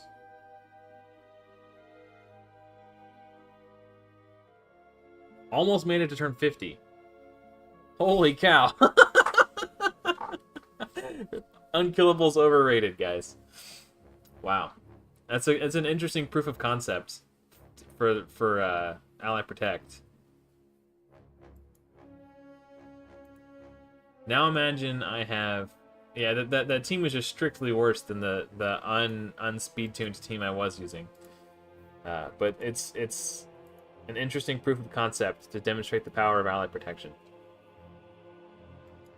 So someday I'll have Dark Kale to replace Coffin Smasher. And at that point I could bring a decreased defense champion in, like Rosin Scarhide. So I'll have decreased defense and weaken. Yeah, maybe that could be a 2-key Nightmare team someday. But just without damage dealers, I don't deal any damage. Stonks, yeah. Pretty much. Yeah. Well, Live Arena starts in an hour. I guess we could do Iron Twins.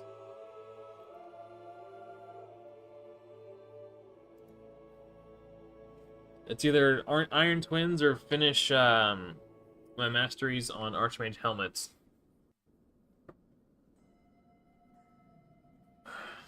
I think Iron Twins seems perfectly fine. I haven't been farming it as much because I feel like all the champions who I wanted to get blessings on, I've kind of already gotten blessings on.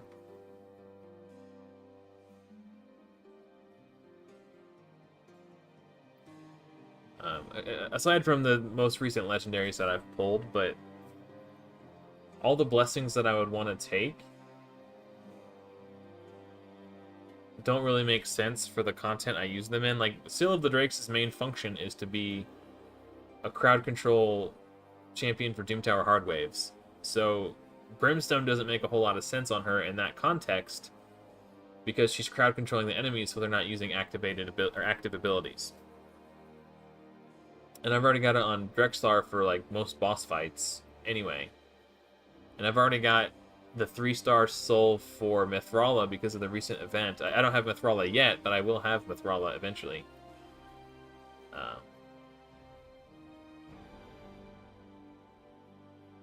Yeah, I don't know.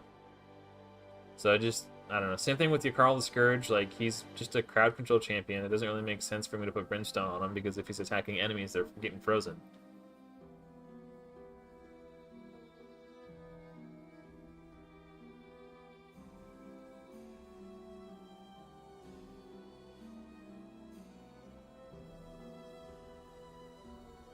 So yeah, I don't know.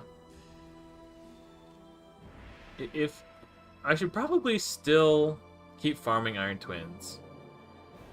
Now that I think about it, just to get the Soul Stones, because I don't think I'll ever want to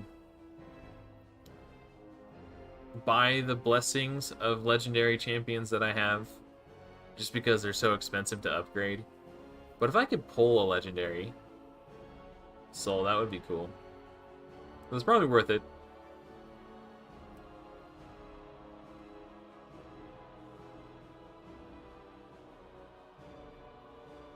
Like, if I pull like a 5 or 6-star blessing for Drexlar, that would be pretty sick.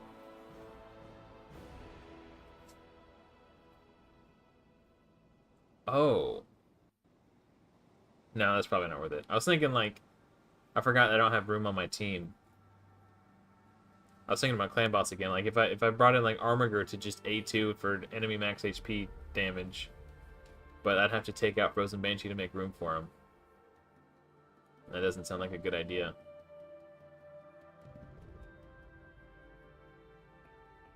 There might be some improvements I can make to that team where I build everyone for damage instead of just trying to survive forever. Just try to get more damage in 20 turns. I don't know.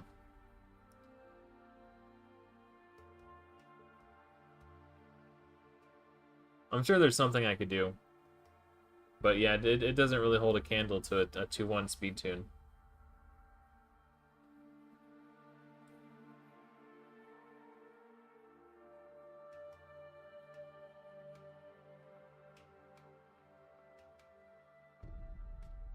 Oh well. I was really hoping to have like a 2-key Nightmare team. So like right now I kind of have to 3-key it. And I just don't want to sit there for 3 of my keys every day. It's like so annoying because I don't have the instant key for or quick battle for Nightmare unlocked yet. So it's just a pain in the butt to have to just hit it and then like let Raid Shadow Legends hold my phone hostage for like 7 minutes while I let this key play out. Oh, Oh, you're right! Live Arena did start. Okay. Yeah, no, I don't know what I was thinking. I was thinking 2 o'clock my time, but it starts at 1. Yeah, you're absolutely right. Good call. Yeah, we'll jump into Live Arena after this. After this run. Thank you, June. June to the rescue.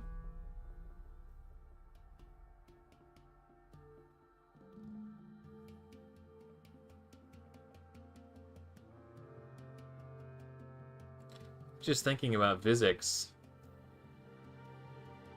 Like right now, my strategy is try to go first, use Yakarl the Scourge to freeze the enemies, and then just pick them off one at a time. But if my Yakarl the Scourge gets banned, then that strategy kind of falls apart. If I got Vizix, I would have a second crowd control champion at my disposal. I want to see if I can get back up into Gold 5 for the extra 2% stats. Actually, I'd have to win a ton. I'm way down here. I haven't been doing a much arena the last couple of days. I just didn't feel like it. But she's still like 2.5 months away.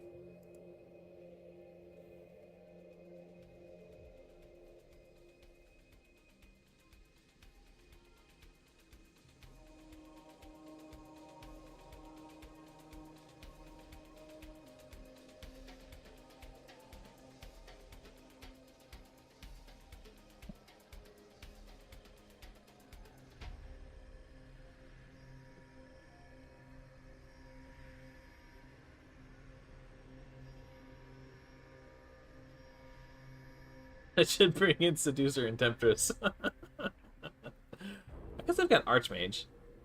Ooh, interesting. Everybody's got a ninja now, that's right.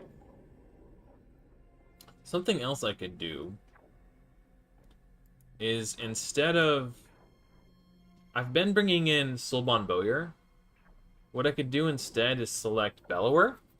Because he's like hybrid, he's crowd control, damage hybrid. He does have a 100% crit rate.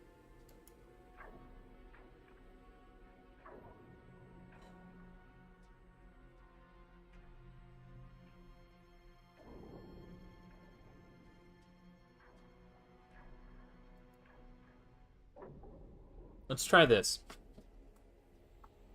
He's got the AoE block, cooldown skills, and he's on a stun set. So like 2 avenues of crowd control, and he does do a little bit of damage.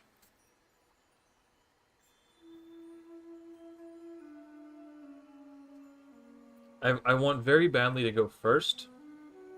It's detrimental to my strategy, so I think I ban the Arbiter. Yeah, he could ban Dark Elhain here, because he's got Ninja. He might, or he might not. And joke's on him, my Haikatune is actually faster than my Arbiter. By about 30 speed.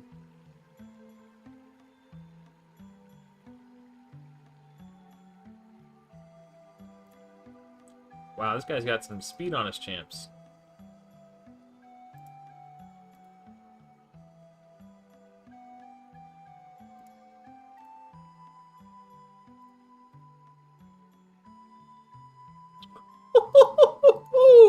They squishy though.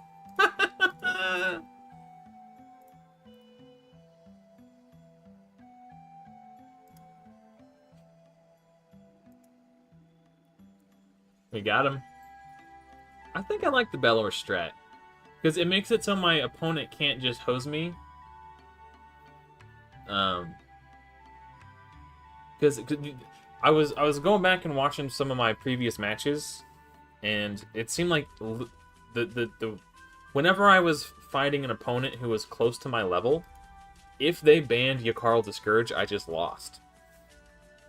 So having an additional crowd control champion on my team who can, you know, crowd control if Yakarl gets banned is nice, and he's also just a halfway decent damage dealer too. Yeah, I smoked that fool. I wasn't expecting, like, all of his champs just keeled over. He did a good job building speed onto them, but, you know, it came at a cost of... But at what cost? I actually probably should have taken Soulbond here, just because the Magnar matchup. Alright, that's a pretty easy choice.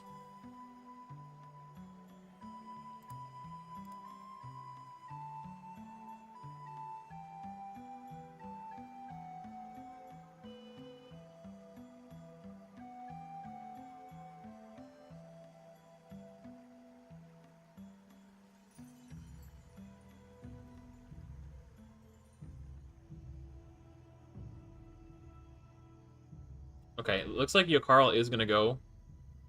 So we're just going to decrease defense.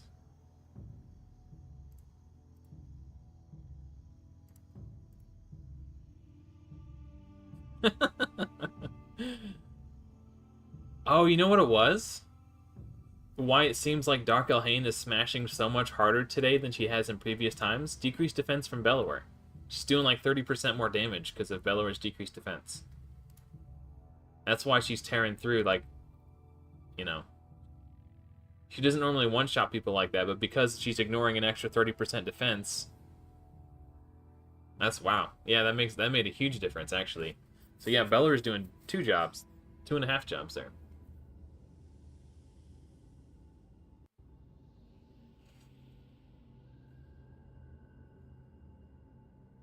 Well, this is probably going to be our first loss. We got a level 100 player here. Unfortunately, it's a little unbalanced. But what can you do? We had a good run last week. I think we only lost 3 out of the 10. So we had a 70% win rate last weekend. Looks like it's starting to catch up to us.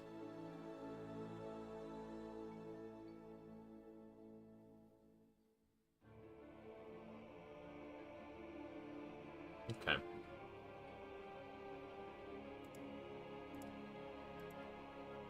Pick a freeze champ. Pick a freeze champ.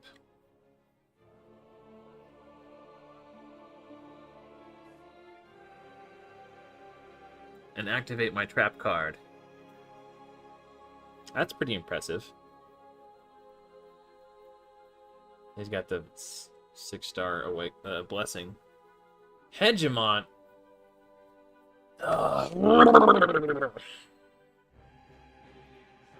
It's not a freeze champ.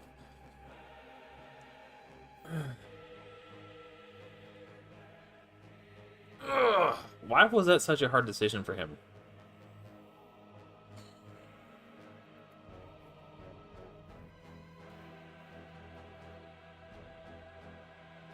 I think I lose no matter what. But I definitely lose if I don't get in before him. So let's try this and see what. Hope for the best.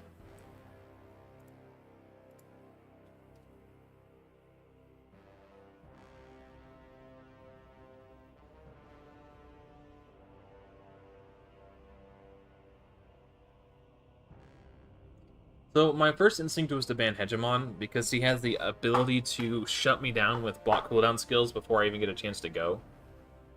But it's only like a 50% chance to land. Whereas if his Arbiter goes before my Arbiter, or whoever my, if his Arbiter turn meter boosts his entire team before I even, like, I 100% lose. There's only a 50% chance I lose.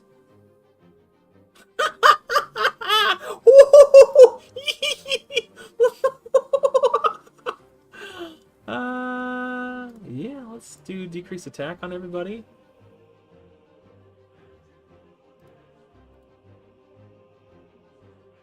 How?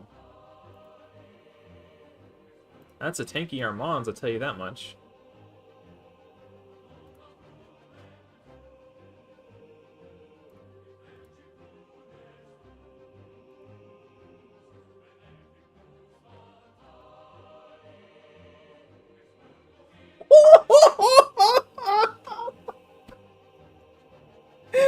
Oh my gosh, I don't believe it.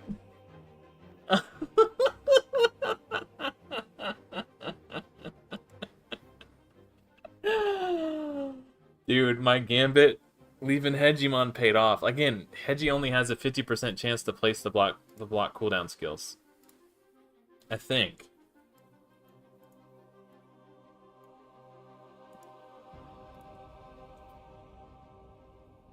%50 chance of placing block. Yeah, so it was, or sorry, block active skills. It used to be called block cooldown skills, and then they released Romantu, who had block passive skills. So they changed it to block active skills instead of block cooldown skills. Yeah, I decided to. I didn't believe I could win if his Arbiter was able to turn meter boost his entire team, but I thought there's like a 50-50 I could win. And the counterattack on Bellower was so dope.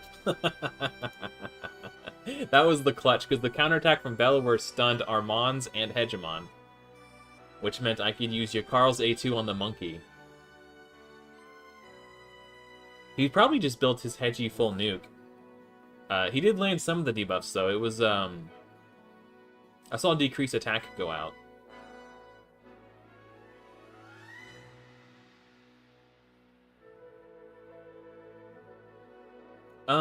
I personally prefer to do accuracy in the Great Hall first, Daniel.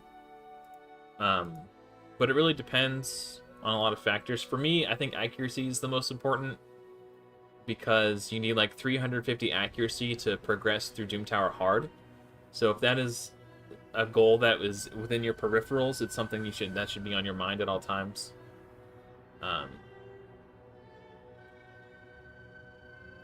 That's generally the route that I like to go. And like 90% of the champions that are worth building are going to need accuracy to land their debuffs anyway.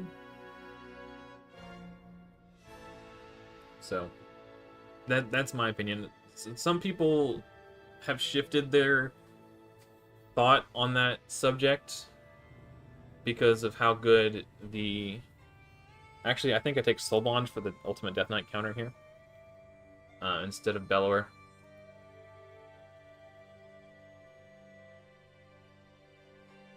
Actually, I should have just banned Ultimate Death Knight. There's nobody here that's really scary.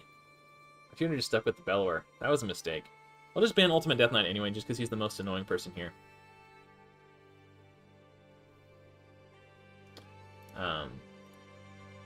Yeah, the Perception set gives you 40 accuracy and 5% speed, and because this set exists, people have sort of leaned away from focusing accuracy first, but in my opinion, that's kind of a mistake. I think accuracy is just too important.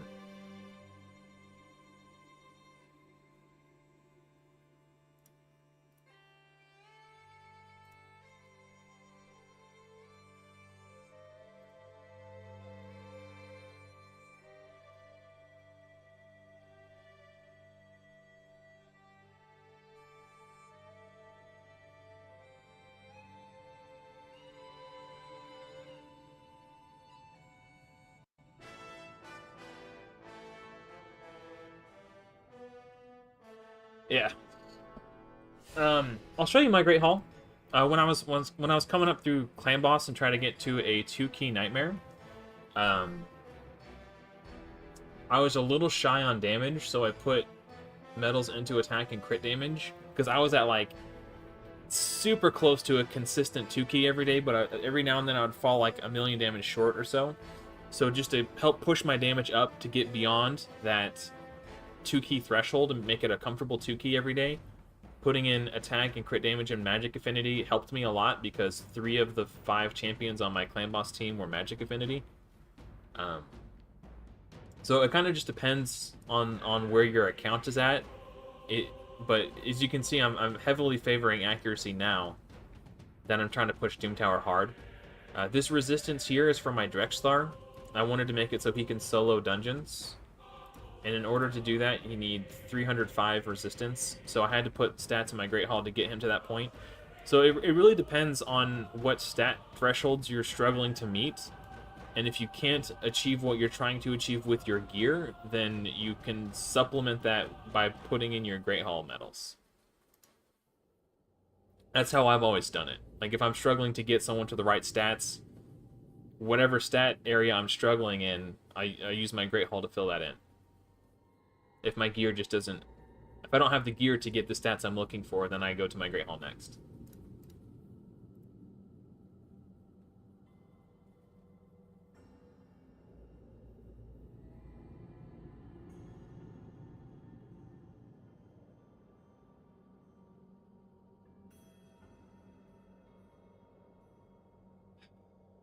Okay. That's probably the ban. I'm gonna see who his last 2 picks are. If it's someone... Okay. We'll just stick with Bellower. I can't beat this guy. So I just have to hope that my gear's better. Maybe I should just try to fight this guy one time, just to see if I can beat him. Like, if he would die, he instead becomes unkillable, revives the entire team, and then puts 2 turns of block damage on the entire team. I just don't think I can beat that, if I'm being perfectly honest. I lost. Block debuffs. I can't win now. There's no way I win. Unless his monkey's just a little tickler.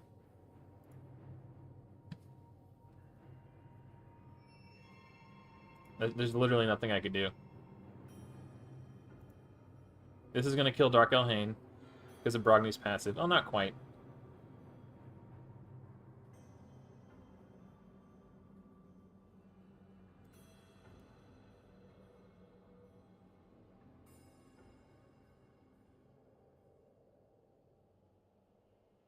Yeah, we're done. We're done. I mean, whatever. That's fine. You can't win them all. I think sometime, the next time I see that Mythic, I'm going to try to fight him and see. Depending on the account level. I mean, I probably can't beat a level 100 player anyway, so I might as well have some fun and see what I can do. Because if I could just crowd control him with, like, Bellower and Yakarl the Scourge...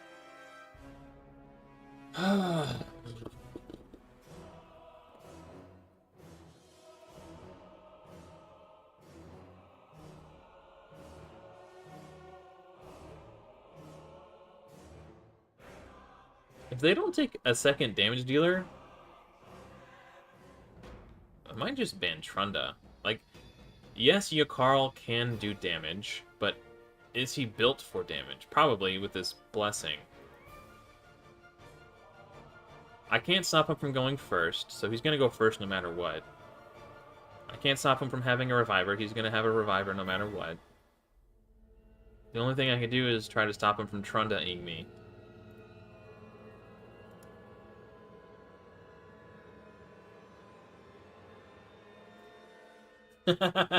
What's up, Raid Shadow Ripoff? Welcome.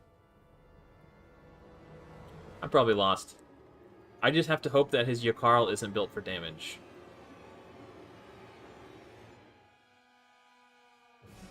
Because if he just freezes, he froze just hard enough to kill it. Yeah, it's done. That's fine. I mean, when you play against a level 100 player as a level 72 free to play, you're not gonna win.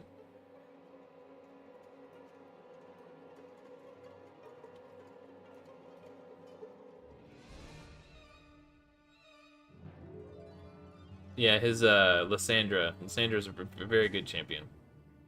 I just knew I wasn't going to win. The moment he picked 2 speed champions, I knew that I wasn't going to be able to go first, which means I wasn't going to be able to win.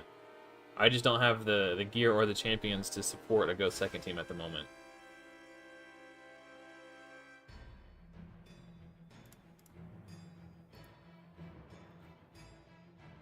Maybe I should work on that. Building a go second team. Okay, dude.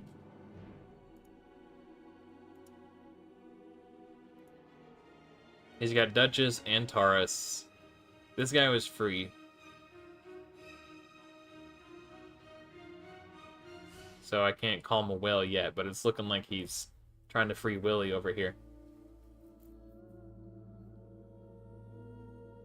Maybe he just got some lucky shard pulls. He might not necessarily be a whale.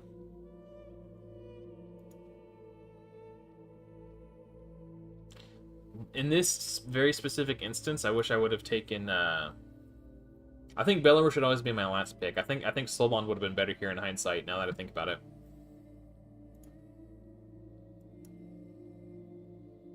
I rarely spend a ban on damage dealers. I can kind of deal with all the rest of these champions.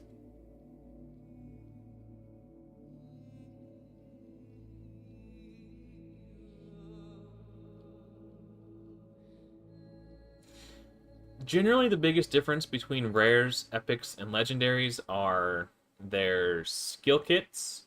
They're generally... Damn it, I lost. They're generally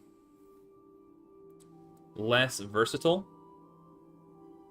So they're usually like a specialist champion rather than just a general all-around good champion. With a few minor exceptions... I lost, it's fine.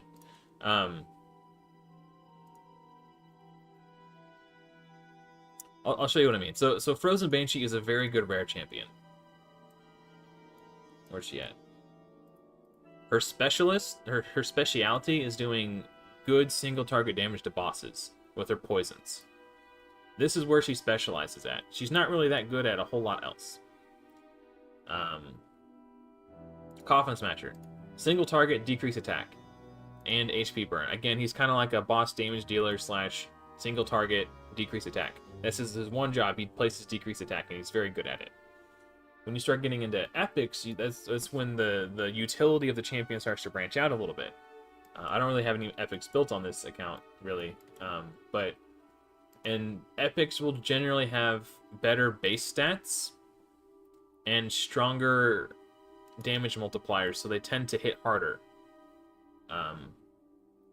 But Haikatoon is just one of those champions who's like really good everywhere. She's got this speed aura, a turn meter boost, increased speed, AoE turn meter reduction, single target, decreased speed. Just very, very powerful and just kind of generally good everywhere. And then when you get to Legendary, it typically their base stats increase, which makes them harder to kill and generally allows them to do more damage. They generally have stronger damage multipliers, so they hit harder. And they will oftentimes have abilities and skills that allow them to be useful in more areas. and they are allowed to get more powerful blessings and awakenings. I do believe that I think every piece of PvE content up to and including Doom Tower Hard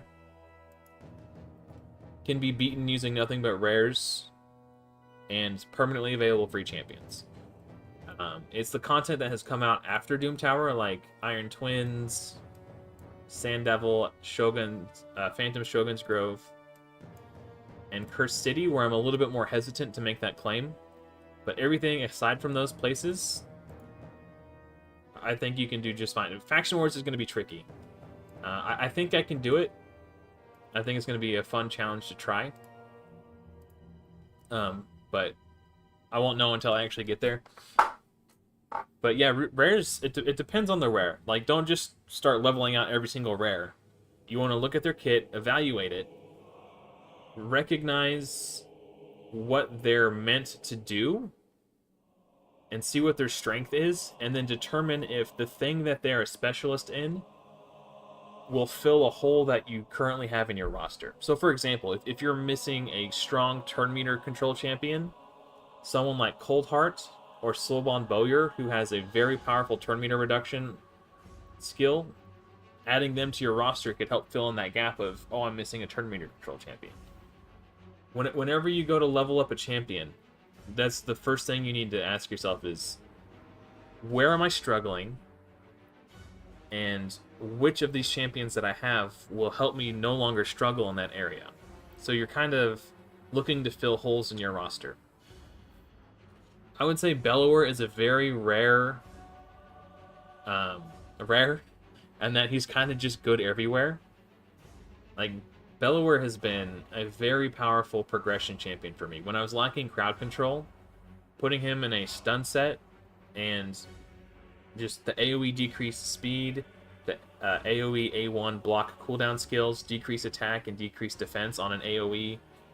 Even before I had him in a stun set, he was still, like, before I was able to farm the stun set gear, using him outside of a stun set, he was still really, really good.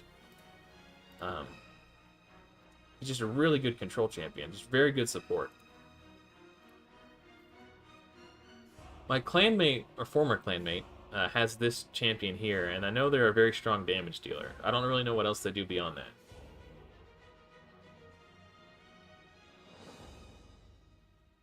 If you plan on using a champion and clan boss, you should probably level them to 60 and get their full masteries, so you can get the War Master mastery. And then beyond that, how useful they can or cannot be will depend on the level of your gear and how much stats you have built out in your Great Hall. If you don't have the stats, because leveling a champion from 50 to 60 will give them like 50% more of their base stats. So they just get like 1.5 times stronger just by leveling them up from 50 to 60. So if you're early game, you probably do need to 6-star your epics and... Sorry, I'm making sure I think my Yakarl gets in before Theodore, so we'll just do decreased defense. Raid Shadow Legends is a game of stats, basically, is what it really comes down to. So if you're early on in the game and your gear is kind of bad, you probably need to just get more 6 stars.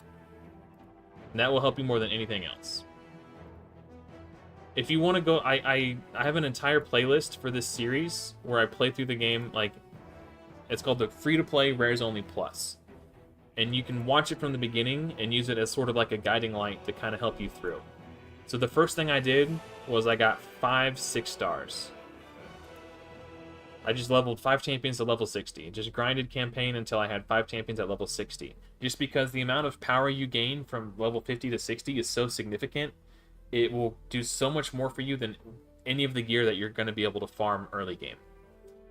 And once you have your full team of 5 level 60s, then you can start farming your masteries from Minotaur, get War Master and all that good stuff on all your clan boss champions.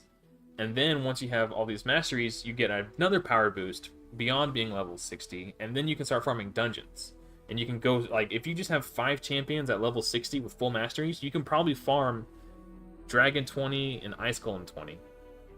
And then For Spider and Fire Knight, you kind of need to build a specialized team. Those are a little bit trickier. But getting your Dragon team together will allow you to start farming the gear to kind of branch out into those other areas as well.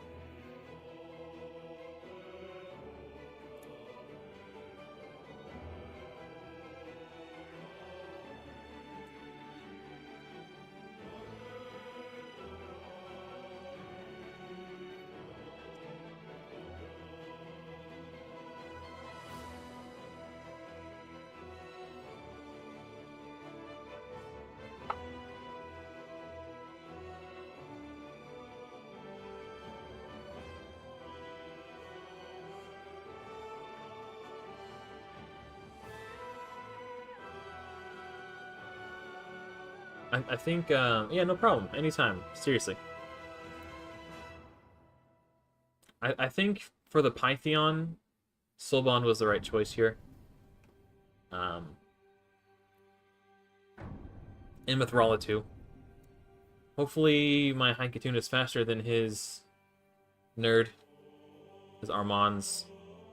Ooh! I might lose this, guys. If Jakar doesn't get his turn in before Armand's, I am host. I'm host. Yep.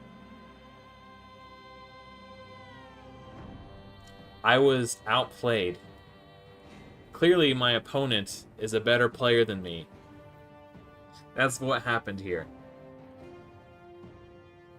That's the only logical explanation. Alright, we're done. We're done. Armand's is just too good. That's fine. I'm only a little salty. Alright, let's try this again. Last one of the night.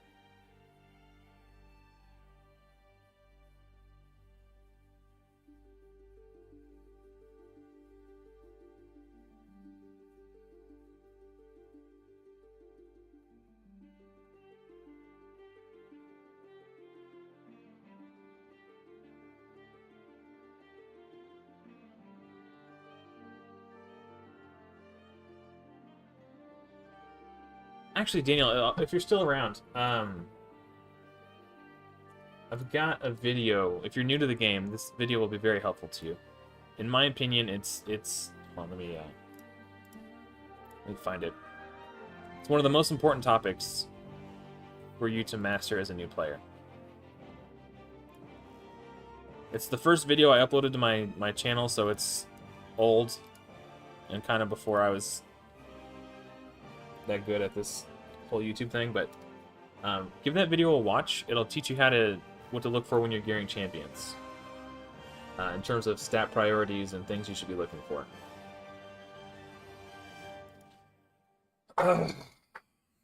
Taurus is annoying.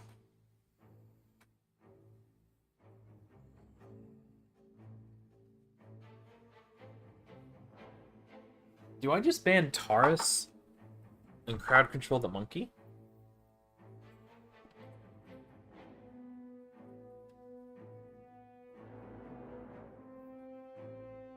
So it's either Soulbond to kill Duchess and Mithrala, or Bellower for more crowd control. I want to try Bellower for more crowd control. We'll just ban the Taurus, because the stuns from Bellower can't be resisted. Oh. Okay. Interesting choice. This might be a slow and painful one. He like, Dark Elhain is my best damage dealer.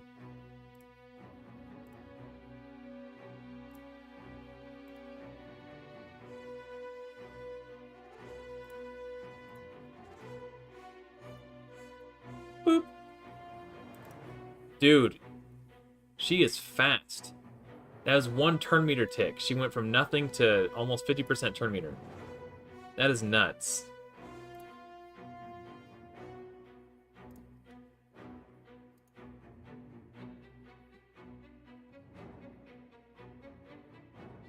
So Bellower has to get a stun on her here.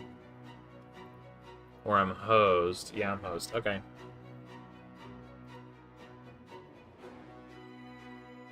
She's gonna cleanse, I imagine. No, she went with the Hex.